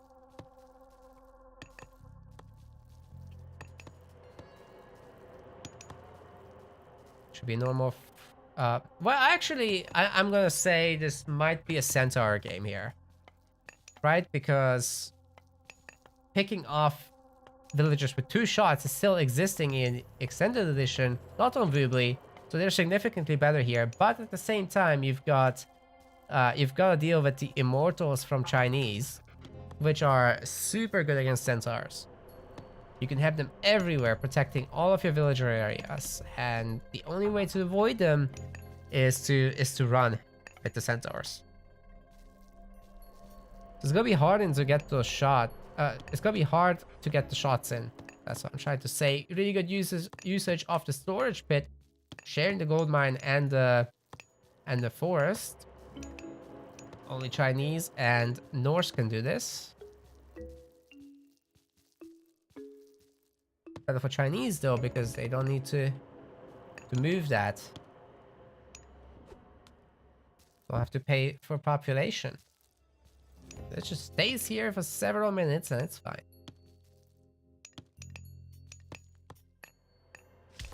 Guangdi is coming in. Athena is coming in. So it might be some 2TC play from our Zeus player. It might be just a big army, to be honest, and going for a big restoration timing on that second gold mine, which is kind of not secured by the TC. It's in front of it, not behind. Both Artemis Relic gets picked up by this Immortal. It's a pretty good start there. And Shadowfacts is moving on to the next hunting pack.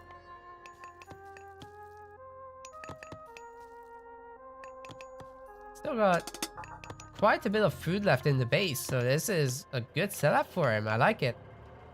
Even got a polar bear. What I'm curious about though is, will there be a fight between Jason and the Immortal?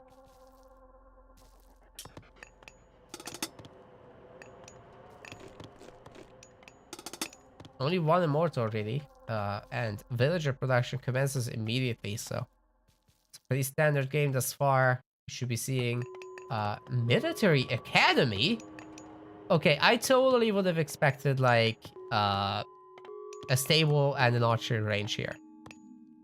But it seems Shadowfacts has other plans. We're gonna have double War Academy and single stable from Tiger Boss. So he's going hard on that H2 gameplay. He's not gonna be getting a TC anytime soon. This is where most of his production will go. He'll get in that Call to Arms God Power, which actually doesn't have a tooltip there. It duplicates 4 human units and 1 myth unit, okay? So very, very meaningful addition here. Powerful timing early on. I would say you don't want your scout cavalry duplicated, because they're less valuable per each. It's just you can have a lot of them in general, because they're 1 population. So I guess that is why we're going hoplite. Double Military Academy. Is Shadowfacts gonna try to rush him?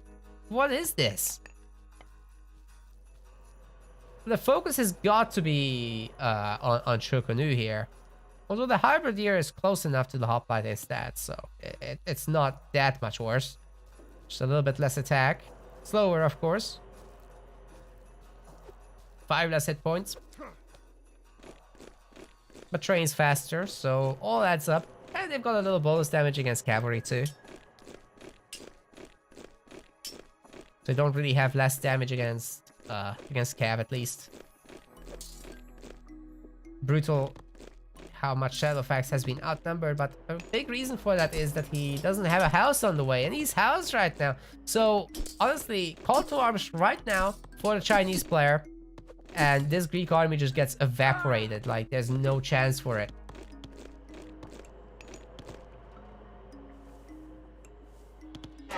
It's just such a power move. It feels so good to do. It feels so bad to be on the receiving end. But there is call to arms, and these hoplites will be needing restoration very soon.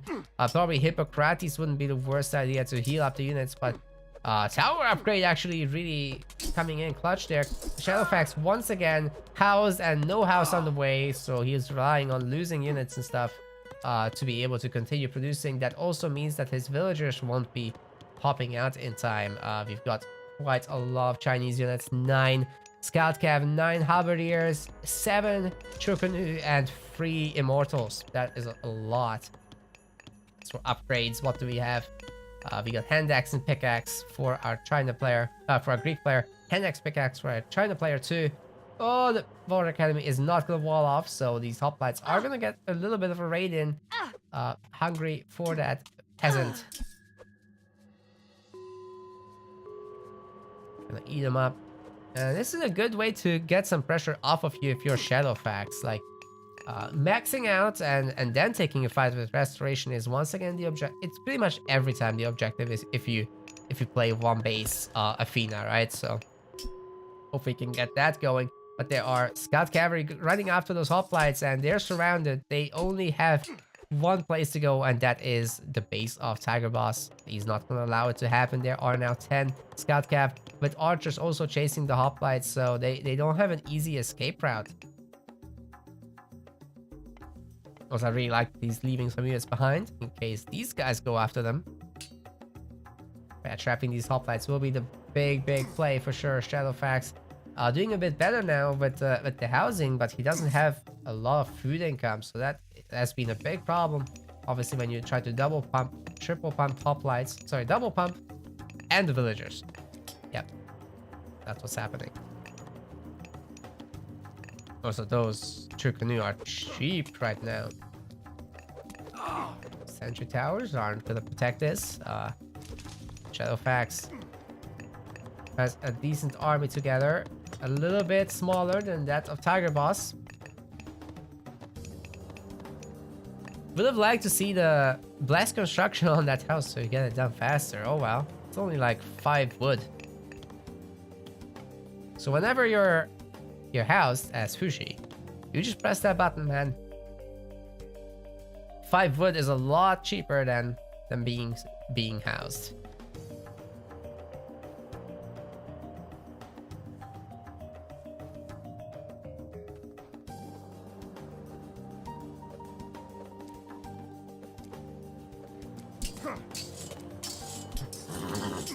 A good set of pickups by those hoplites. I really like that. But they're totally surrounded now.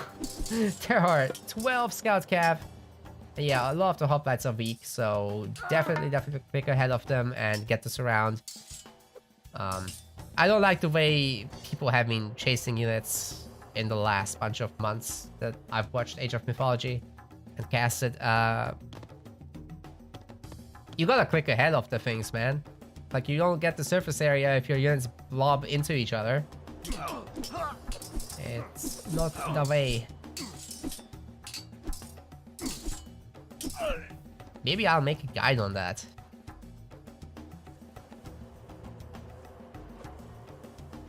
Those quick 1-minute guides. Okay, we should have a big engagement now.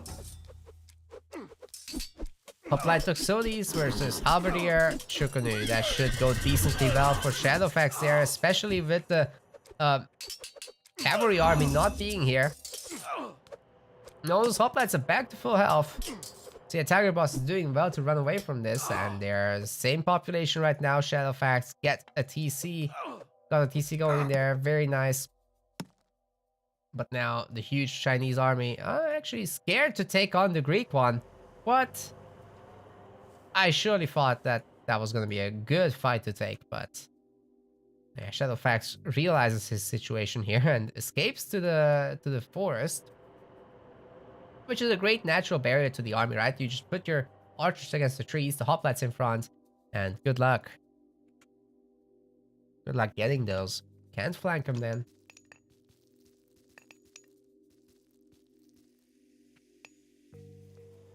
And now, Tiger Boss will be looking to get a TC of his own. A little bit late to the party. Especially only with 4 villagers. The hoplites might actually rush that thing down. Damn. That would be a sick denial if he can. Of course, that's the other side. Like, the play that Tiger Boss should do is get this as soon as he gets raided here. Because these hoplites know what they're doing. Why are there still goats here? What? Are they for Underworld? Is he gonna get Oracle and then... No way.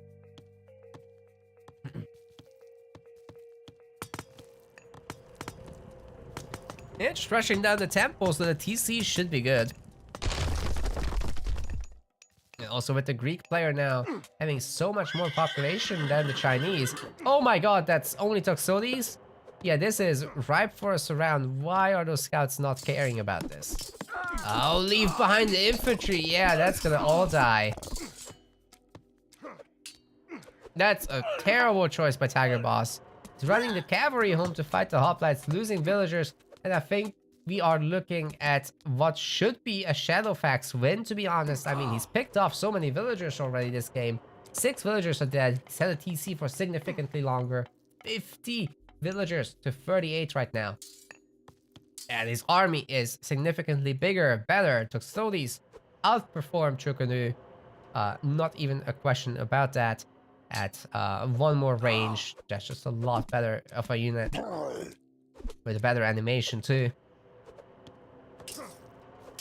If you can get the hoplites in front, then I think we've got a gold star situation on our hands. That's exactly what's happened. Oh no, it's a medium gold mine here still. It's been a double gold mine spawn. I forgot about that. So still he can get in there. This is not a problem. He just links up and still needs to secure that. Oh, but the halberdiers getting on top of the Toxotes and the scout cav running around taking the shots that aren't gonna hit. So that was a great little move by Tiger Boss, but he hasn't gotten enough damage done. The remaining units are just a bunch of scout cav, and he's outnumbered by hoplites so hard. Should be the other way around really, but with only a few military units left now, Shadowfacts is in a fantastic position and he can control the gold mines.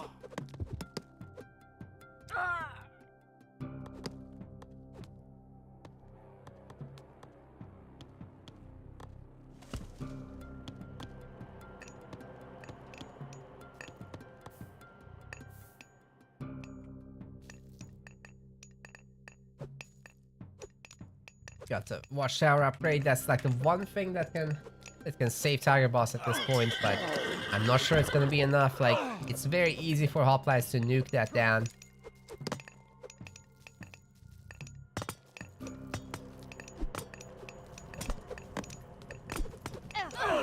Villagers are getting bullied now. 58 villagers to 51, and that's about to drop a lot.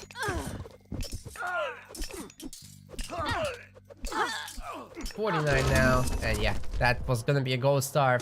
Tiger Boss gives up, is getting knocked out of the tournament, and Shadowfacts takes the victory, moving on to round 4, which is also the quarterfinals, by the way. And we'll see who he's facing there. It's gonna be either Player or Chemo. Don't know yet. We'll find out. If you're watching on YouTube after the fact, then make sure to like and subscribe. If you're watching live, you're epic. Hit the follow buttons.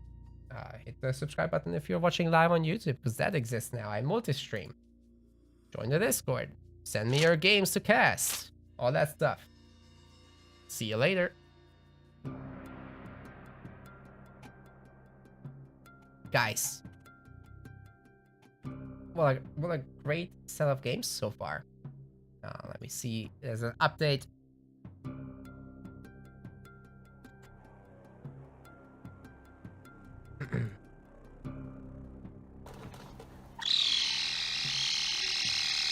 Okay. I'm not sure what's happening. Okay, Player has defeated Chemo 2-0. Thank you for the follow there.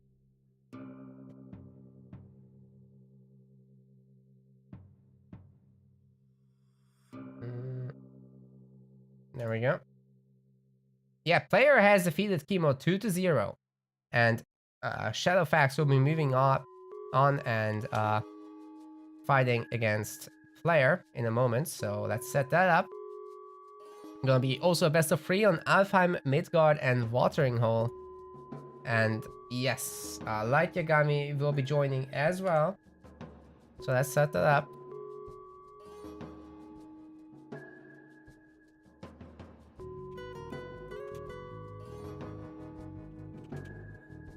So welcome, Light Yagami. Let's get you sorted out here. How do we do this?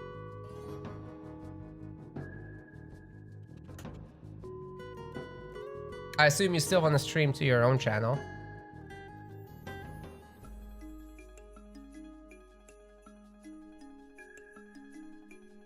I think we'll be fine. Not sure if he wanted to co-cast. Well, I think he's doing it in Portuguese, right?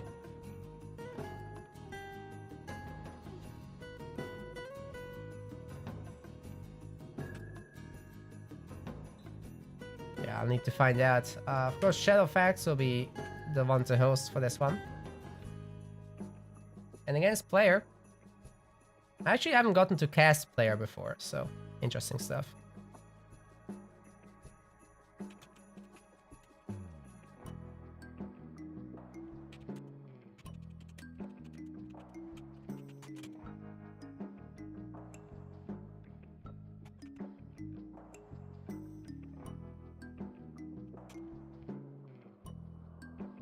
Okay, we got the info.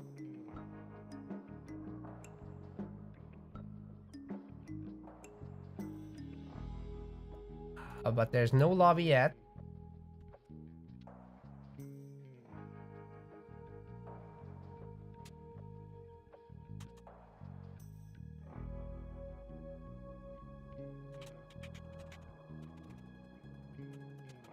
What is Shadowfacts' name on Discord? Damn it. Can't find him.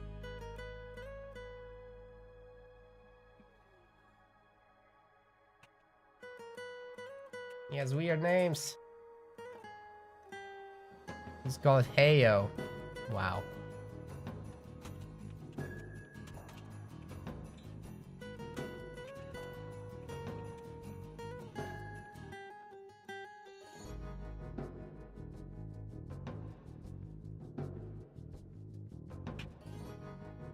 So yeah, this is gonna be the last game I'm doing on my channel. Then I'll be joining Boyd for the semifinals, the finals, and the bronze match. So if you want to get your follows in, do it now, including on YouTube for subscribing and dropping a like, as that will actually give more visibility. Very much appreciate if you can do that. Hate to beg for it though.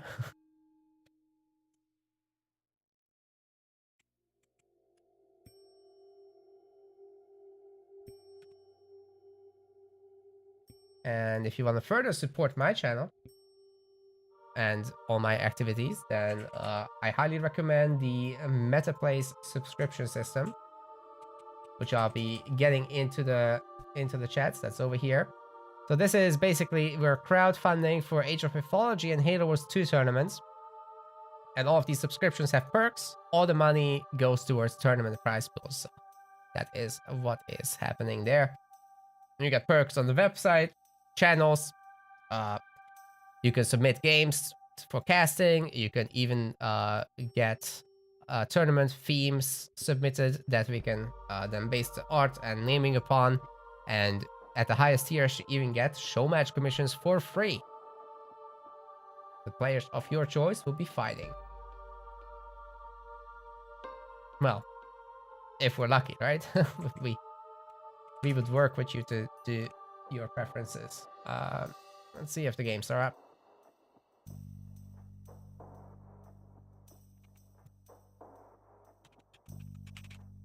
But yes, indeed, I am no longer affiliated on Twitch, so I actually don't make any money being on Twitch. very much appreciate if you guys look into these other options. And you'll still be recognized in my Discord and all that, all those places.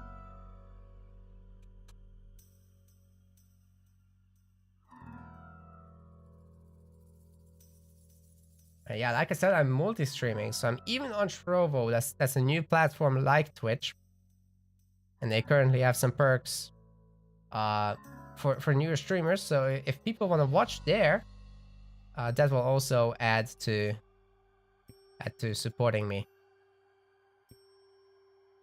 What mod am I using for the terrain texture? Okay, I think I have to set up a command for this at some point, but I'll show you real quick what I've got.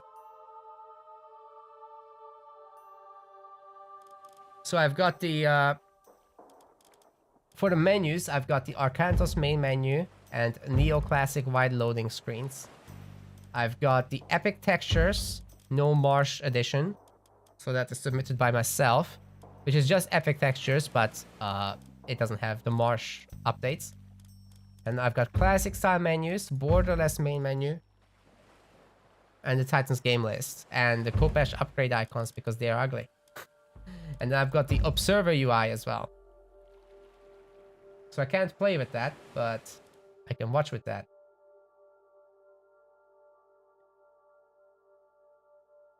No, it's not gonna be a record of with 500 on Twitch.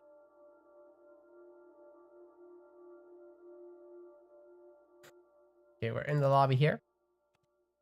So let me set this up.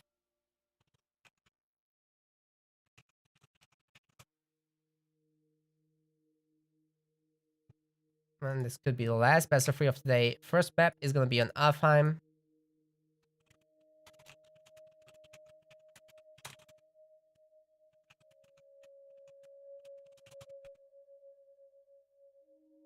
Just finding out what gods they have banned. Best of 3 still. And this is gonna be Watering Hole is the last map. Alfheim, Midgard, Watering Hole. So it's a little bit different. Oh, so Shadowfacts is gonna ban Hades for player. Doesn't want to deal with it, I guess, but that's not a particularly strong god in the extended edition, so I'm not sure. But maybe he wants to use like Odin or something. Maybe he wants to use 4. We'll have to see. And thanks for all the follows there, by the way, during the games. So I'll pop those up. I believe Lucas Gamer was the last one that we didn't cover.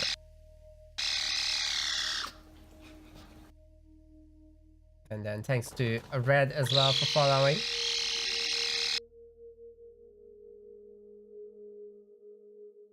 Thank you, Naylam. No worries, no stress about that. I only want people to support if they really have dispensable income. And what's going on with these follow announcements? They're too short. And they're stuttering. What's going on with them?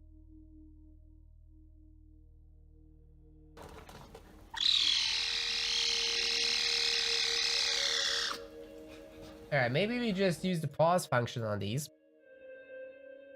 And then we'll resume them later. Shadowfacts is currently going to the bathroom, so he'll be back soon. Player has trained quite a bit apparently on EE's 2260 rating. Not as high as Shadowfacts, but I'm sure it's not a matter of whether he can, but whether he wants to. It was pretty short notice, this tournament. So people would have had to grind pretty damn hard. Okay, Fushi gets banned by player.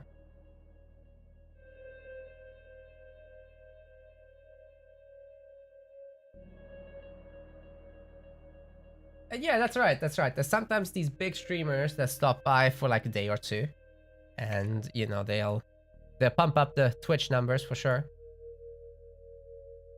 But in terms of just the community doing their thing, I think today is pretty damn big with 554 there.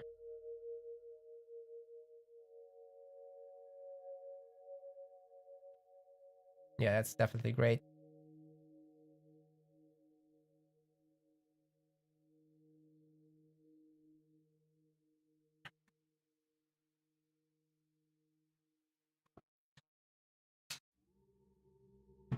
Okay, Shadowfacts has greened up. It's good to go.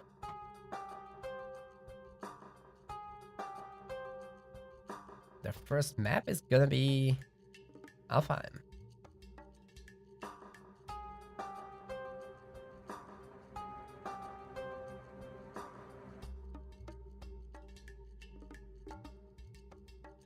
And we're loading in. Let's see what gods they pick. I totally expect something Greek from Player. Something Norse from Shadowfacts. Oh, nothing off the sword. Well, sort of.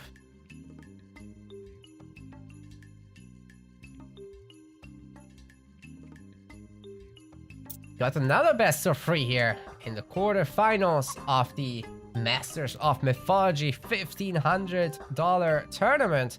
Player is playing in the blue color. And what a player he is. He's Zeus. On the other side, we have got Shadowfacts, Oranos.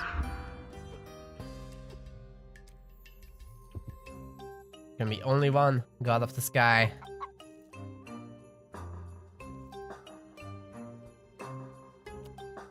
Huge thanks to Boyd for arranging this tournament and for Flacco to sponsor it with such a great prize pool. There are currently like 500 people on Twitch, by the way, watching concurrently, which is sick. It's AOM history right there. Now this is going to be a best of 5 with the first map being obviously Alfheim. Then we've got, oh, I actually forgot the next map, but I know the last one is Watering Hole. Okay, we're gonna have Midgard in the middle. It's been confirmed. All the maps are pre-picked in this tournament by Boyd himself. So that should be hot. We've got a... Okay, that's... I'm gonna say this is a high hunt for this map. Like, usually Alfheim is medium, low, something like that. But this is generous, I think, with that giant pack of hunt there. Of course, Oranos against Zeus. Oranos is going to be able to enjoy better the benefits of gathering stuff everywhere. Whereas Zeus is going to be boxed in for a little bit. I would more or less expect Hermes. Very uncommon to see Athena, but Player might be the guy to do it. Historically, he's been a Centaur guy. Booming, setting up raids, going for that late game, filling the map with barracks, that kind of stuff. Just very solid macro guy overall, historically. But I didn't get to cast him as of late because he only plays in these super big tournaments, not the smaller monthly ones that I personally do. Still great to see him fight again. We've got a bunch of villagers out here gathering from the big pack of elks. Let's see if we can wall this off. But Shadowfacts will find this with the Oracle. And before the game really kicks in, let's take a look at the relics as well. We got Grugnir, Odin's Spear, Pygmalion statue. Oh, wow. Wow. If the Atlantean player gets that, that is huge. Girdle of Hippolyta, also pretty good. And the pair of golden lions. So we've got a bit of everything here. Temples coming in. And that Oracle has been slapped by a bunch of villagers, I can tell. Hit points are too low. Ooh.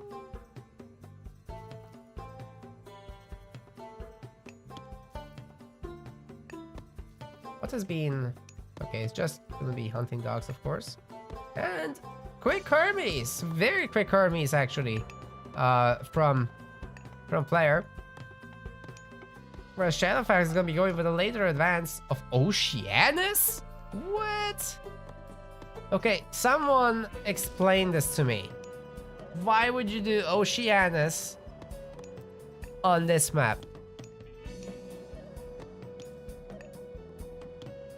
He's gotta have a plan.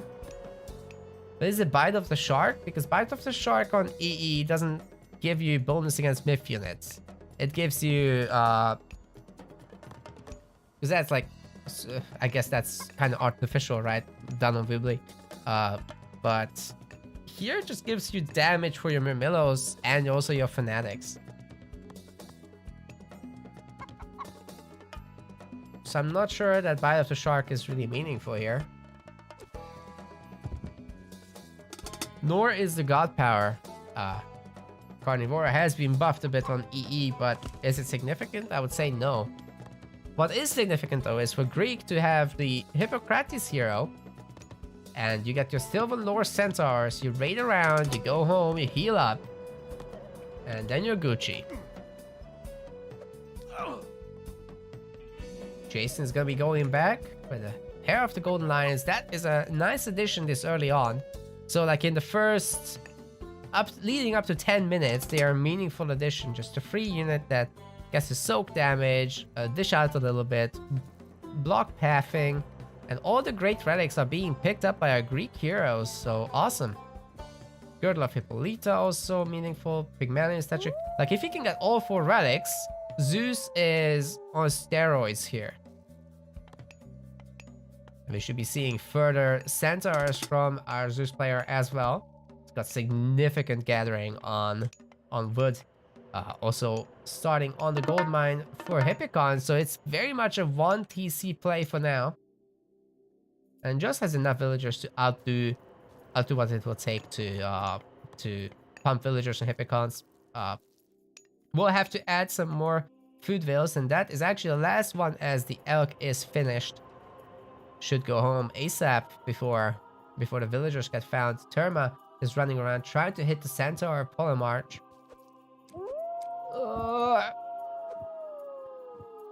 So these guys are a lot better on E than they are on Vubli because they have full damage against citizens. Sorry, villagers. Actually doesn't affect the Atlantean matchup. I forgot that. Because only the regular villagers have been helped with that changed.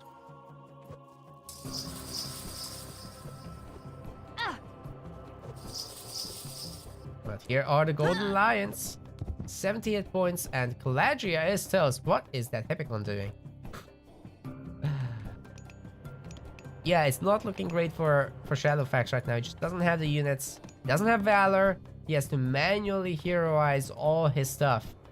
And the citizens are already a little bit weak. So help me, Anakin. And all that stuff.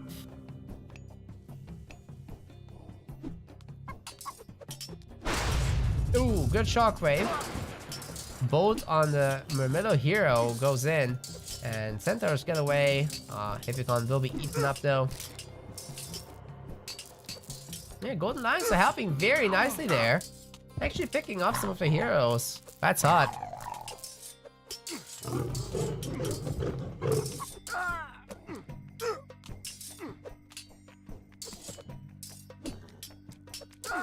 Jason will be picked off.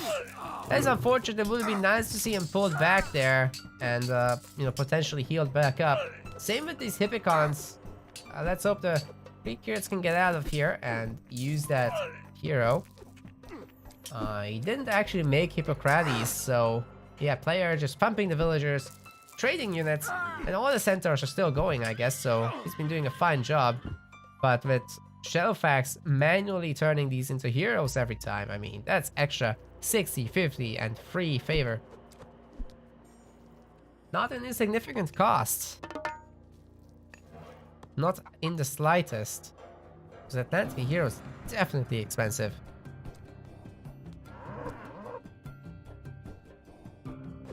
I guess you can have many, but Valor is such a helpful god power to skip out on. Yeah, these Termas are also not medium yet, and the Hippicons are slapping them hard. Player has done everything he needed to do, and GG taps out.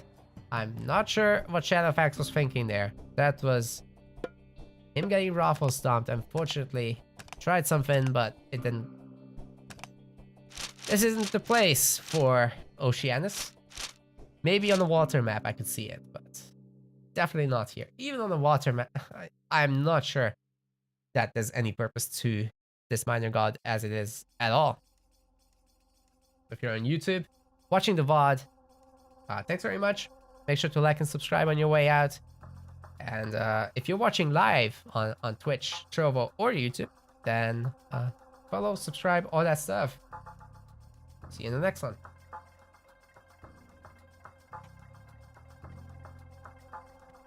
Next.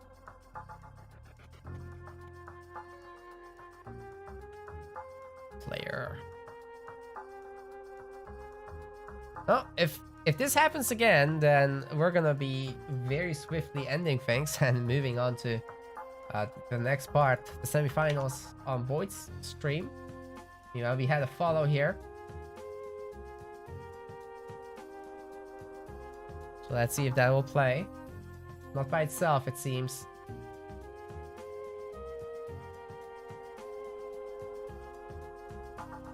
Yeah, I guess I have to re-trigger it.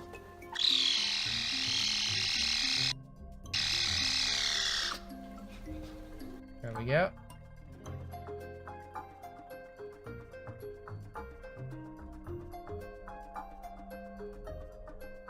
I can't join.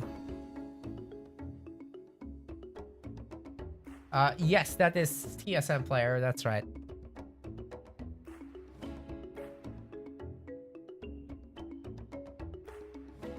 I'm completely unable to join. Yeah, I'll just ping him.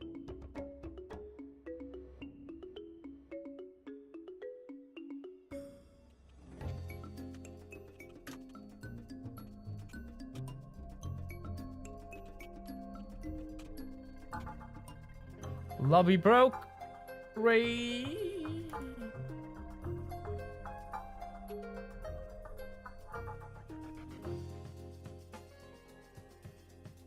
Good to see everybody tuning in.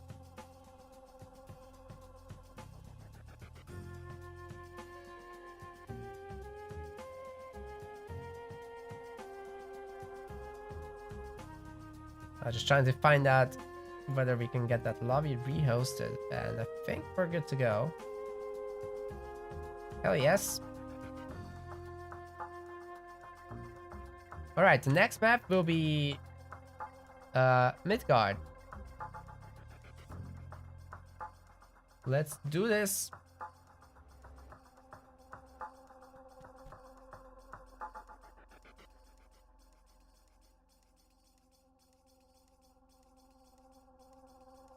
Curious about the picks. I mean, they can't do Fushi.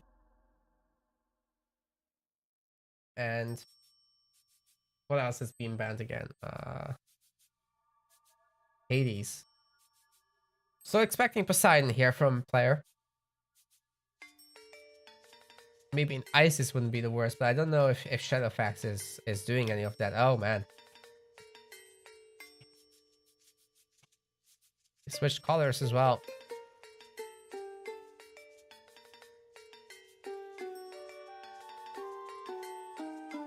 This is gonna be a matchup.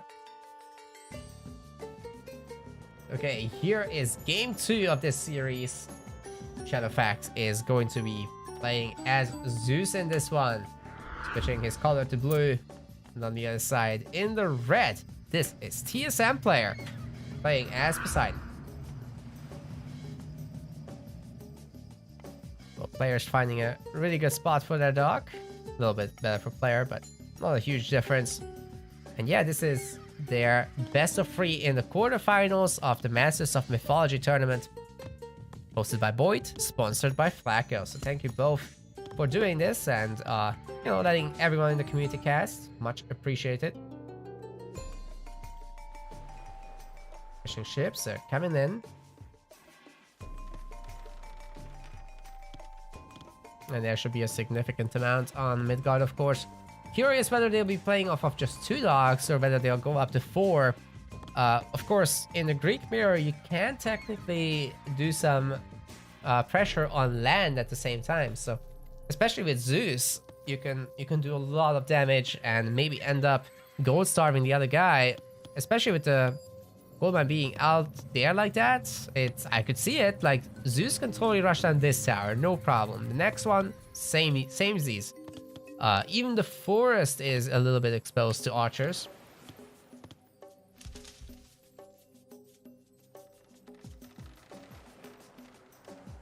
And that is one idle fishing ship, but already finding the fishing spots with the hippocampus, so at least there's a little bit of use for this guy on this map. You can find out very easily where to put your next dock. Lure has been in effect as well, so player has some food sources in his home base after these deer expire. Although I wouldn't suggest that he super needs that. Only if he gets knocked off the sea somehow. Still good to have. Relics on the map are going to be Pandora's Box. And we haven't seen the other one, actually. What is it? Here. Blanket of Empress Zoe. That's also a nice one. So Shadowfacts is finding his second spot for the dock. And same sees fourth player.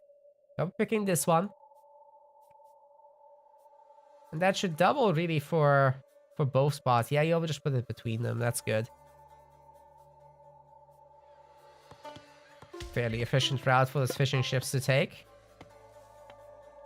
Getting from berry bushes here. So definitely less walking to do to the main TC and the other resources, right? But the hunt is faster. But that I do think helps player a little bit here. Oh, he's housed. But he's currently not stuck on anything, so it's fine. Tempo coming in for both sides, of course. And yeah, it looks like it will be one of those 2 docks before temple builds for both players. They'll be playing it safe. Of course, there are cases where you could go up to 4. But I think in a tournament match like this, they're going to respect each other in general.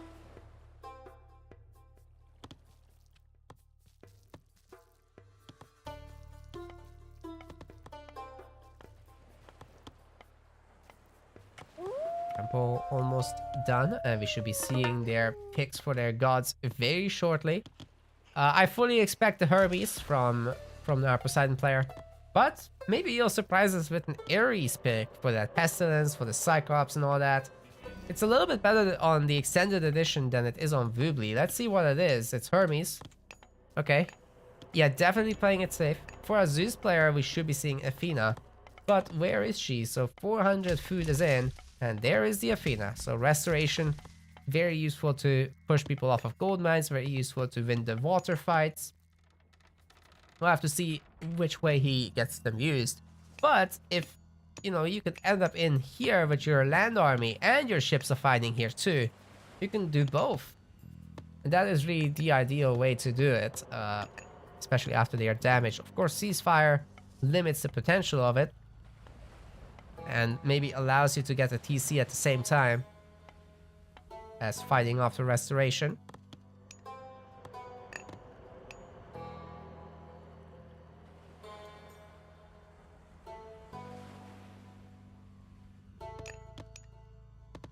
Of course, both players have heavily gone over to gold because they have a significant amount of fishing ships right now.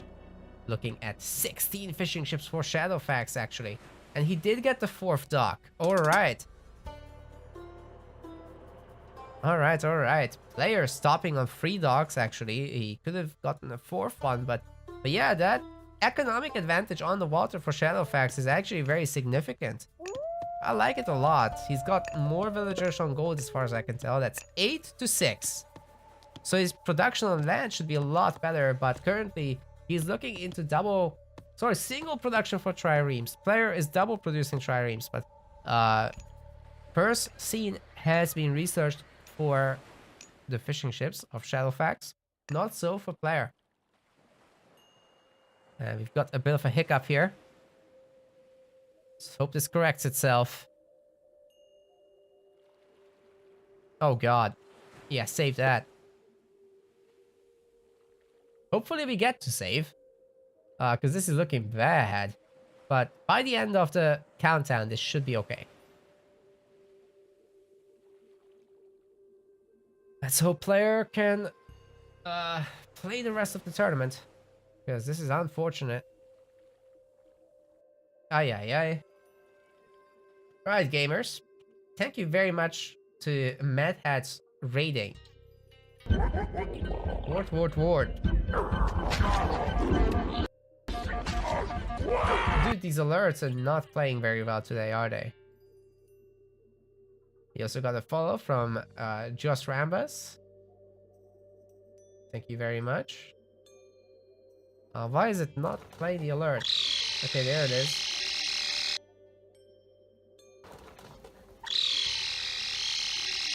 I don't know, it's just not playing them correctly today. It's been pretty bad. And Armand Cami as well, thank you. Maybe I need to do something local for those. Just the connection to Streamlabs isn't working out very good.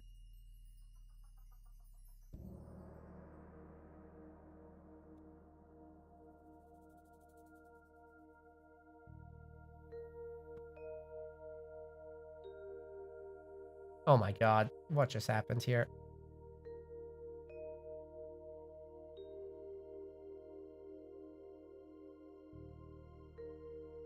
I really hope they'll be restarting that.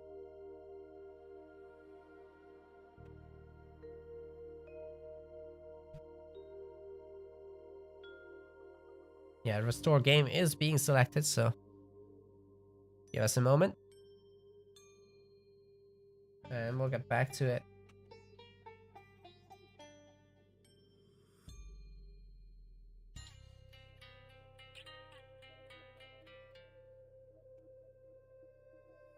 Did they kill the Minotaur? Oh no.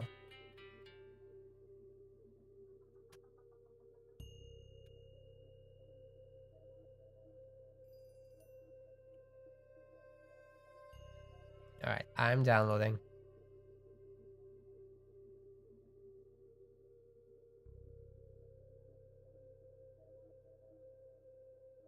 Good to see Miraz and Strausshaus in the chat. Welcome. So many gamers on Twitch right now.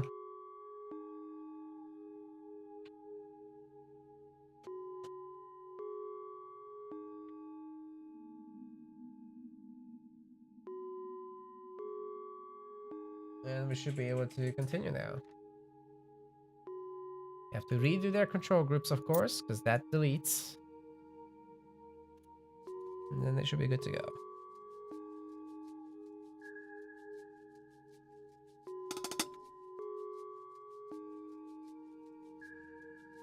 Yes.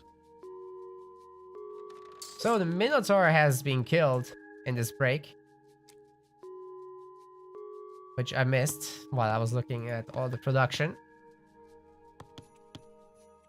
It's a really good start for Player though. Gets to push people off the gold. Has to remake the Hippolyta now. Good choice to bolt that because that's the toughest skill to get. Whereas the Centaur, you just kind of get Odysseus and it's sorted, right? It's not like it'll be upgraded very quickly. Looks like a fast heroic for Shadowfacts for sure. Or maybe not. Maybe he's making double hoplites. Is he getting baited into this? He already had the resources like to go heroic, so I'm not sure why he wouldn't. Theseus versus Jason should be favored for Jason in terms of stats, but he took a bunch of hits. With the hoplite, that's a different story.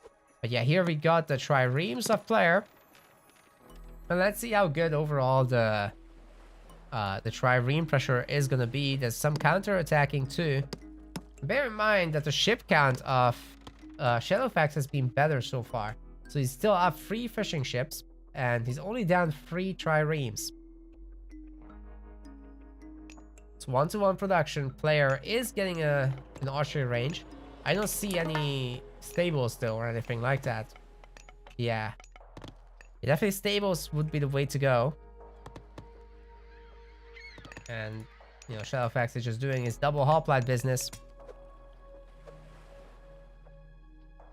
Good garrisons.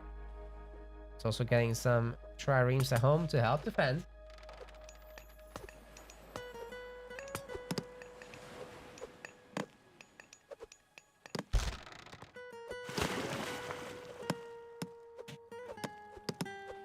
A lot more stuff here for Shadowfacts for sure. Picking off those triremes with ease. But counter damage has been pretty sick. Thing is though that the Shadowfacts kind of got his act together and he's got enough ships at home to defend now, especially under Dogfire. Just too expensive for a player to stay there to try to get pickoffs. Only a few Toxotes are out, so can he defend this? Not easy.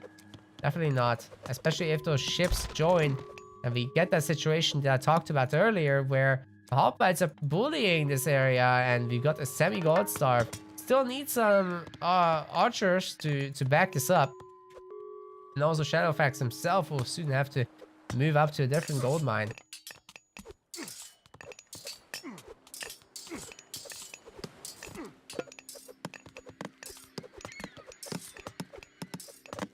The Ream getting picked up there. Yeah, the others are here to help. Did Shadowfacts just lose a ton of hoplites here? Looks like it to me. Moving up to the next gold mine, of course. And it looks like Player is going to be the first to think about the next stage. Even cutting villager production to get that Hippolyta. And I think with the next drop-off of fish, he actually will have enough resources for it. Oh, this one has been idle for a long time. So that's one of the strengths of this ship harass. You might often forget ungarrisoning your ships to get back to work. And back comes Player with a significant amount of triremes. Way too much for Shadowfacts to just handle. But he's got 18 overall versus 9. So once he swims up here, or sails up here rather, I think Player's in trouble, man. See if he can get his act together on land.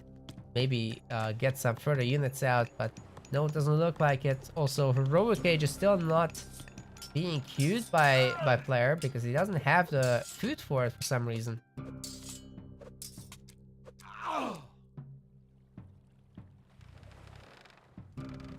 Come the ships.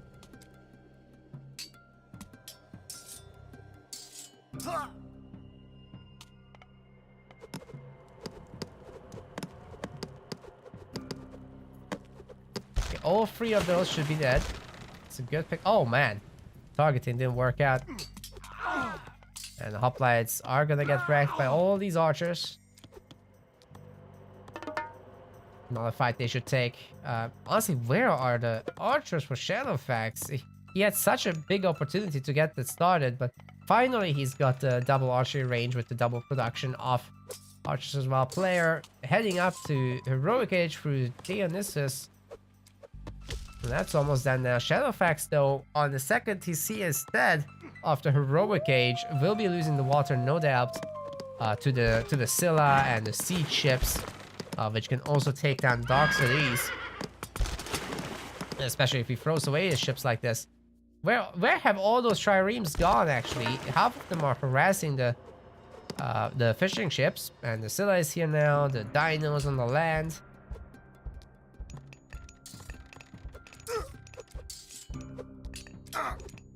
And finally we got some Toxotes, but here comes the Bronze versus Restoration versus Ceasefire.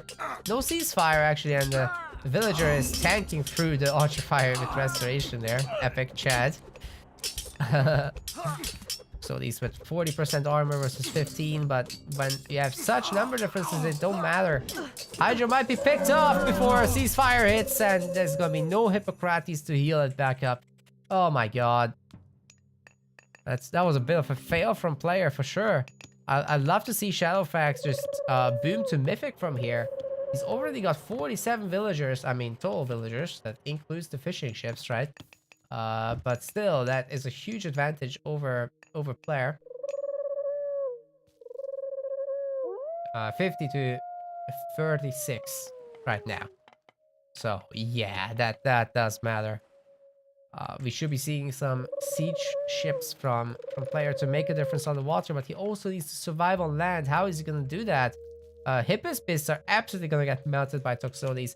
Medium archers is coming in as well for Shadowfacts as soon as he pops out another archer or something, making additional archer ranges, getting quarry.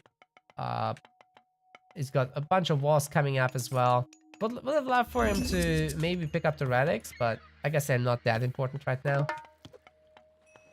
Could be just going for a TC snipe. He's got enough Toxotes to win the fights, especially if the heroes help the tank. The hoplites are sufficient in number, I think, to take this thing down. Yeah, with the heroes' support, he should be able to beat the Hippospist Toxotes mix there.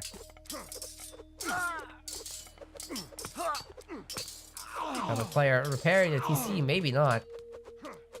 He can cause a gold starve though. I mean, this other gold mine exists. But that is still gonna not be threatened for now. But it's nice that he's got a start on this. And for a moment, player hasn't been mining. Damage definitely being done. Kill to death currently at 54 to 47. Shadowfacts leading that quite a bit. It's nice for player to be able to get some pickoffs here on the villagers. He really needed that so badly.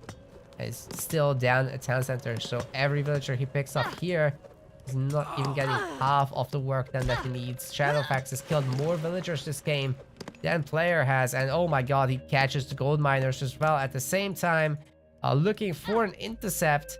But I guess he does have to disengage with all these Hippa's Pistoxotes going after the hoplites here. Still, he got enough kills. That's good enough. Not like these villagers get healed because no Hippocrates has been made. Shadowfacts ready to jump ages. And is it happening? Not yet. In a moment. In a moment, we should be seeing Apollo or Dionysus. It's gonna be Dionysus. So he wants the dinos on sea, on land. He wants the bronze. Maybe will help finish off this game. Guys have to be careful against those Hippa's Pisto, and these are medium Toxotes we're looking at, so player is not at that much of a disadvantage actually here. Picks up the entire army. Yeah, Shadowfacts has to leave. That was a bit of an unnecessary trade. Should have waited for medium units, I guess. And in terms of upgrades, we got nothing, right? Yeah, it's just the medium upgrades. I think it's the same story as well for player here. He's in so much trouble. Down 20 villagers. Yeah, that's still accounting for siege ships, for fishing ships rather.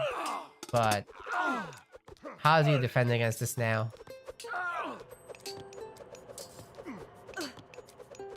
There's just so many more archers than what player has, and this is the problem with not having any cavalry. If he had just like 5 Hippicons here, that would swing the fight so hard in his favor. But no, Shadowfacts is gonna be the guy to go mythic here, I think, and probably end the game on that. A bunch of juggernauts have been made. They're relatively expensive considering what's going on land. Actually a little unfortunate for player that he hasn't been able to put down the fortress or something like that.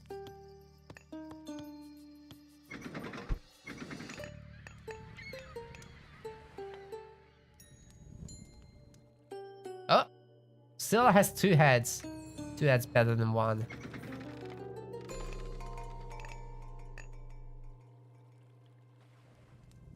Juggernaut actually stayed behind. Anyone doing anything? Hera! Ooh, that's hot. Okay, let's see if a lightning storm can end the game, I guess. It's ambitious, but if you hit enough villagers and the army at the same time when they're exposed at the gold mine, that could be a play. Even fishing ships here. Yeah, only villagers get differentiated, so army, ships, it's all the same. Uh-oh, idols. Fortress coming up for Shadowfacts as well. He's done with this game.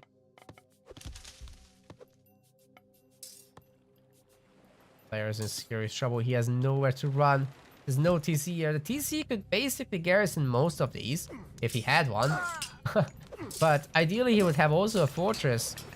And then he would be able to put the entire army in there. Hera is 69% done, which is nice, but not enough. 17 idle villagers versus holy.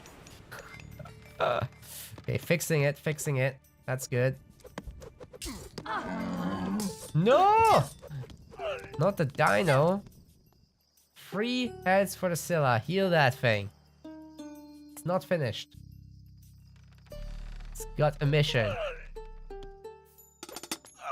Hera's in. Oh, do it now. Do it now with all these villagers here. It's perfect. Do it. Holy crap. Taps out immediately. We don't even get to see the carnage. Oh, man. Well, what we are going to see, though, is a game 3 between Shadowfacts and Player. So that is coming up soon, TM. Stay tuned for that if you're live, and if you're on YouTube watching back, then, well, you can go into that right away. Leave a like here and subscribe on your way out. And thanks very much for watching there. Join the Discord, send me a game to cast. See ya. Alright guys, we are back in business with this series. A game 3 is gonna happen shortly. No Zeus, no Poseidon, no Uranus. Well, there might be Poseidon actually for Shadowfacts, but no Uranus. Also no Fushi and no Hades. Those are banned. Shadowfacts will need a minute. This is gonna be a watering hole game, and while we're waiting, I guess, do we have any new follows? I think I've seen one in Twitch. No, never mind. I'm mistaken.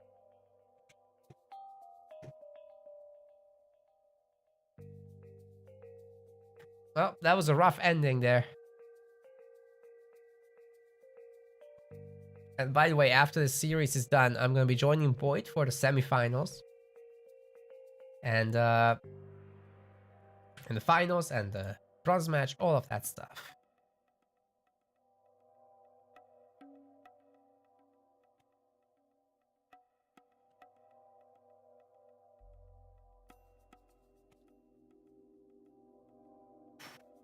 Yeah, guys, if you want to support the channel, by the way, one thing you can do is go to the MetaPlace website. I'll post a link in the chat in a second. And we've got the website subscription system there. We're crowdfunding Age of Mythology and Halo Wars 2 tournaments, right? So every contribution you guys do is going towards those prize pools and increasing them.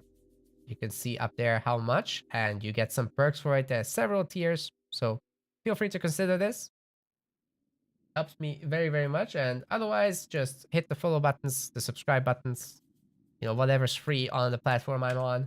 I'm on Trovo, Twitch, and YouTube at the same time. No longer doing Twitch affiliate stuff. So any help is appreciated like that.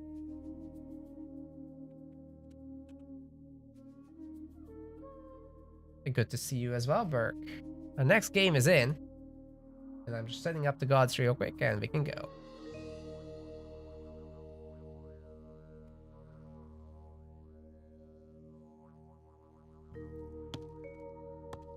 Game 3 of the series in the quarterfinals between Shadowfacts and TSM Player. Shadowfacts is going to be going for...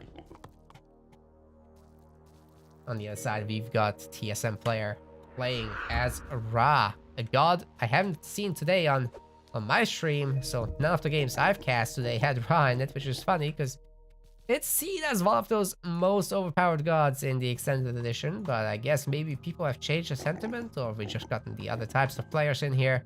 We'll have to see. Pharaoh Scouting. Also, this is the Masters of Mythology $1,500 tournament. Hosted by Boyd, sponsored by Flacco, so thank you very much to both for arranging it and to allow others to cast as well. This is the last game that I'm casting on my personal channels. After this, I'll be joining Boyd on his channel, and we'll be co-casting the semifinals and the grand finals, as well as the bronze match after all that, so find me there. 40% villager hit points for Ra? Are you kidding me? Yeah, that is a really good relic. Okay, so player not only will be getting the skin of the rhino upgrade for the villagers, but this skin of the rhino giving you some attack and armor. So combined with this, they're gonna be absolute beasts. Not something to consider for villager rushing maybe, but on the defense, that's pretty epic. Maybe a villager all in with those actually wouldn't be out of the question. Just putting the villagers into a big fight. As for 4, I'm not actually super sure what the path forward is, but maybe Heroic Age Loki style, where you just get a ton of battle boars and do a flaming weapons attack. You do it off of your... Oh, there's a large gold mine. Forget it. Ragnarok has to be a Ragnarok. You're not gonna... Ra is not gonna leave the base, right? So player... I can't believe I haven't talked about this, but Shadowfacts is already frustrated with something. But, okay, think of it this way. Player has a safe gold mine, 9,000 gold in the base, plus empowering is going to make it so that you have even more out of those gold mines. And it's going to be a huge, huge issue if you allow that to continue. So, the best thing that Shadowfacts can do right now is to go for a quick Ragnarok with flaming weapons and all in the hell out of this. Maybe even a free TC build, but it's gonna be difficult because player has access to shifting sands, and he can get on top of the villagers of Shadowfacts, which if they're not sufficiently spread out, like you do a Kopesh attack on these gatherers, they're gonna be dead, right? So that is definitely a real risk that you face when you go out there getting elephants and stuff. I mean, they have pick stickers, so they'll be full HP still. And pick sticker is such a good upgrade for damage against animals. Anyways, we got Ptah coming in. We got Forsetti coming in. Very interesting to see the Forsetti pick against Ra, to be honest. Not much use in like the trolls, but I guess it's an anti-air unit, right? So you got something to chase a rock with. Of course, you have Boxweiger as well in the extended edition. Norse Archer, made from the Hill Fort. Got bonus against flyers. Well, myth units. Bonus against myth units. So that's giga useful against Ra.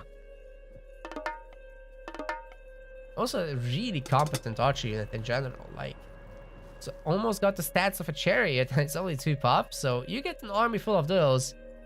Plus whatever melee you need. And you'll be in a great path to victory. Fast 2 DC for Ra, of course. Totally expected.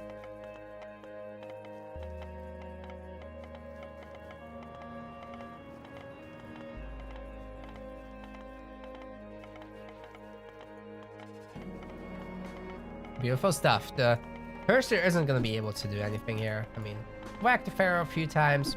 Maybe force the Vills to turn around and also give him a whack. Or 2. Take the kitchen knives right to the face.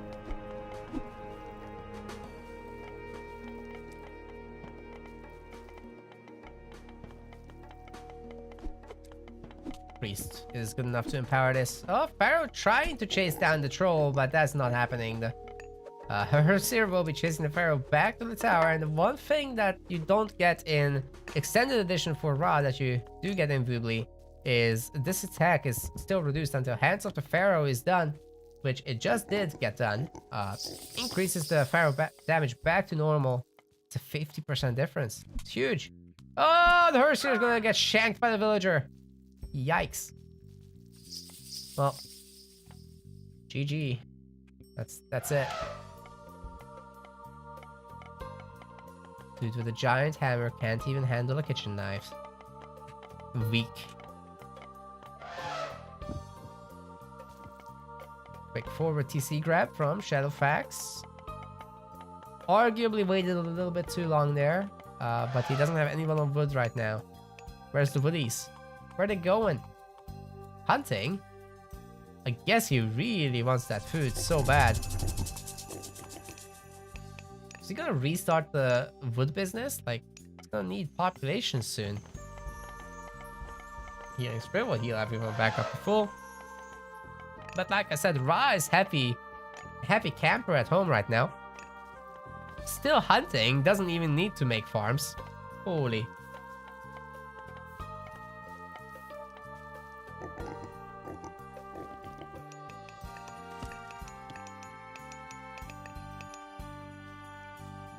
Holy guacamole.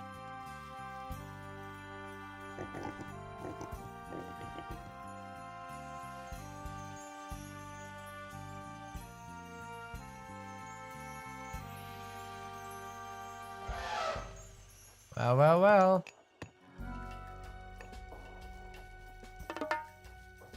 A bunch of hippos.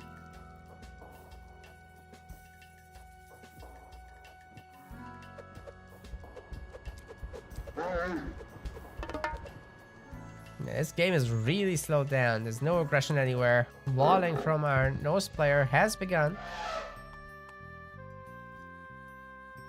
What's this show looking for? I still don't think actually that Shadowfacts... Oh my god, he doesn't know! Well, he should know because he has one too. This is one of those maps that you would want to veto. Actually, we haven't seen a veto used, so why is Shadowfacts happy with the 6k gold mine at home?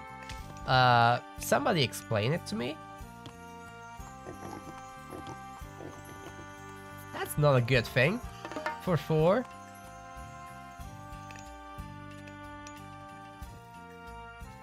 Okay, we've got significant hunting business here. 15 villagers to hunt, and finally got some wood people going too. More elephants in the middle. So I mean, he's been doing good securing all these areas, but half war is in for a raw player off of hunt. Still has not gotten to use rain. Didn't need it. Getting a migdal.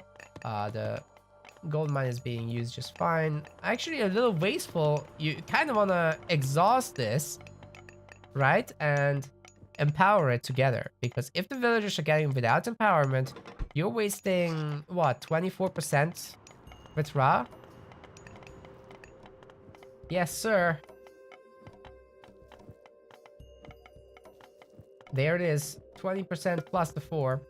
So 24% extra gold from this thing is what you'd get. And to not empower something is a sin, I think. Yeah, player doesn't really care about the resource efficiency on the map, I guess. He's got another big gold mine. Totally safe. Well, not totally safe. You could make a transport ship or longboat and ferry over. The rock has been spotted before. We got a bunch of camels going around, looking for targets. Overall, a pretty competent unit against Norse, especially the raiding cav. There's only one of them, but there will be more. We might be seeing a big locust on these dwarves. However, they're tankier than normal villagers, so maybe not the target to do it on. Actually, not a single kill by the units in the rock here. Bragi is done. Oh, the clubbed gatherers are all gonna die to the locust. That was a decent use for sure. Nice catch by player. I think he's not done with raiding. These camels are being made in 7 seconds. Overstocks are going to be so important. Dwarven mine has been saved actually, so that he can do this business. Surprised a little bit that Shadowfacts didn't use it right next to the town center, so that he doesn't need the ox cart no more. Oh well. Persia will be picking off the camels together with the help of the villagers and the tower. And battle boar construction has begun. Raid isn't done either. No caravans by player, but he's starting on the farming. He's got Shaduf done, of course. Oh my god, that's a lot of eco upgrades. He already got shaft mine as well.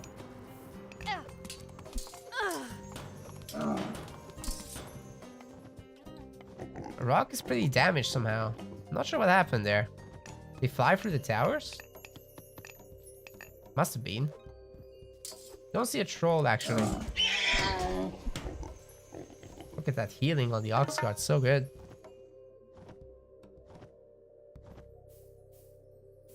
Kill death so far. Player has killed 10 villagers and 7 other units, but honestly, Shadowfacts hasn't been doing too bad himself. The value is there. It's just that villager count that's not.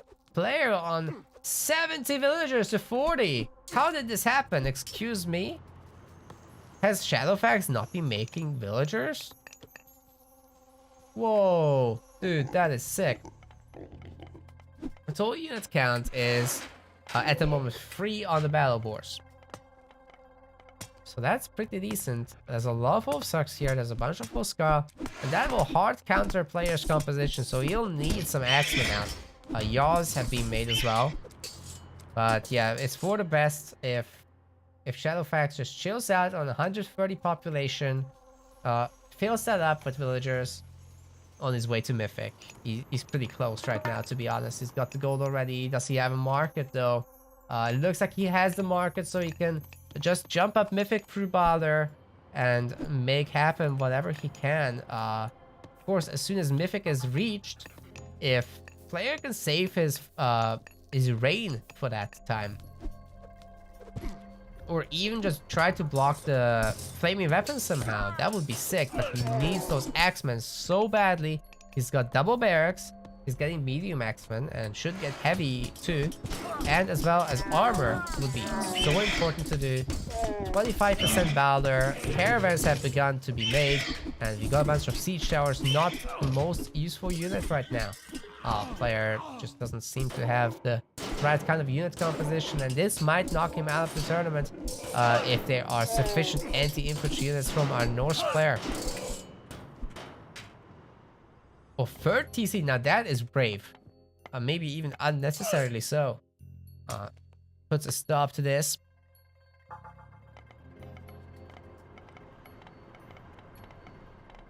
And it does look like this TC is getting built here hard.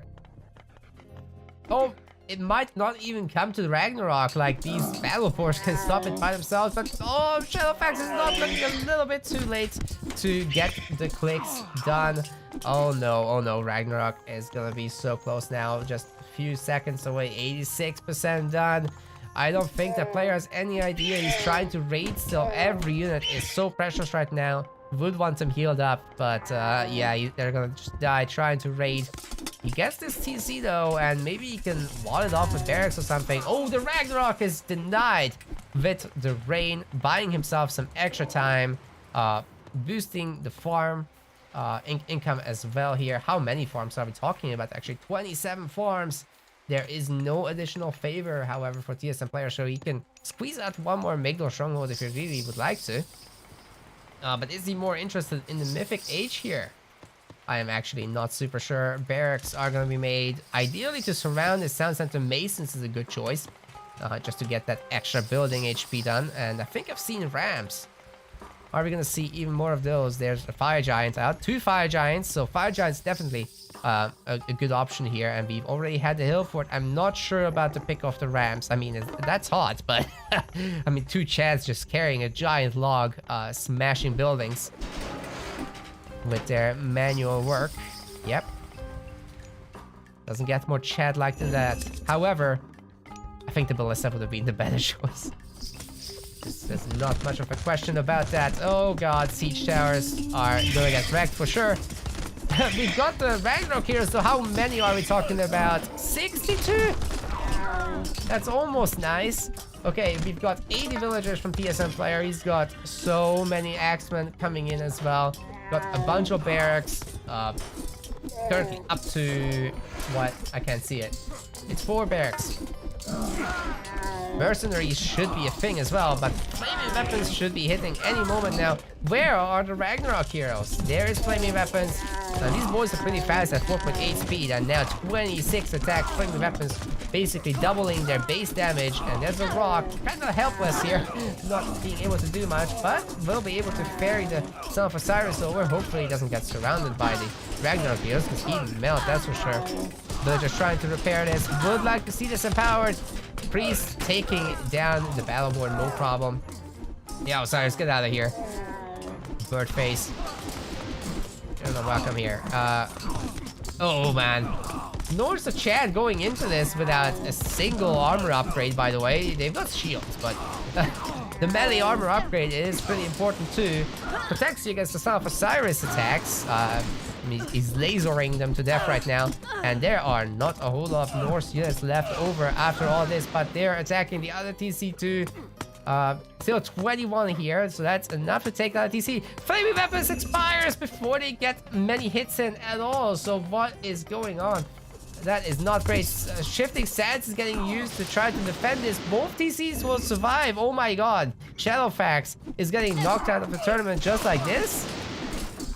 No way! That's the worst feeling. And yeah, this is honestly the power of Ra when you get a gold mine in your main base that's 6,000 gold. Yep, that happens. Triple kill on Son of Osiris. And yeah, that's a 2-1 in favor of Shadowfacts? Player. They're both players, but yeah. Pretty good map. I do think Shadowfacts had the opportunity to veto here. So, very unfortunate business. And yeah, good stuff, good stuff. That was the end of the quarterfinals right there. And next up, I'll be joining Boyd on his channel to cast the semifinals as well as the finals and the bronze match. So tune in there too. And thanks very much everyone for watching. If you are on YouTube watching the VOD later, thank you very much, and make sure to like and subscribe. Helps the visibility. If you're on Twitch, Trovo, or YouTube, then follow button, subscribe button. It's good stuff. Join the Discord, send me games to cast, all that stuff. So see you there. And thank you very much to Nerd Rage Fred for doing the raid. Appreciate it. I'm not sure what you were playing today, but good to see you. Are you still doing like, what's its face, Gothic? And good to see everyone joining in. Got all the prostagmas. Awesome stuff. Well, we had a long stream here, longer than I suspected it would be. But now with player advancing to the semifinals, that will be all held on Boyd's channel, who's currently probably casting between Matrius and Odin, who is actually Grand Monster. That's his other name. And let's take a quick look at the bracket before we finish up and send you guys to Boyd. So we're talking about semifinals soon, which is going to be in Savannah, Anatolia, and Blue Lagoon. And we're just waiting for the winner of this player moves on and might play against Matrius or Grand Monster. Matrius has been winning absolutely everything thus far. He's epic. On the other side, we've got Iron Maiden casting Soup versus Hagrid. And we got Ulysses versus Pegasus Rush in the bottom here. What? Tom Cruise Mom Shoes. What? Anyway, that's been the... what a name. That's been the Masters of Mythology tournament. On my side of things, I'll be in the main stream with Boyd, casting the remaining games. So I will raid now. I will send you guys there. And good tournament. Thanks to Boyd for organizing and for Flacco for sponsoring it. And thank you guys very much for watching. Stay tuned. Watch Boyd on Twitch. That's where the show will continue. And also on YouTube, that's where he will post his VODs there for the finals and all that stuff. So yeah, thanks very much, guys. Hope to see you there. Hope to see you in my Discord later as well. Peace out.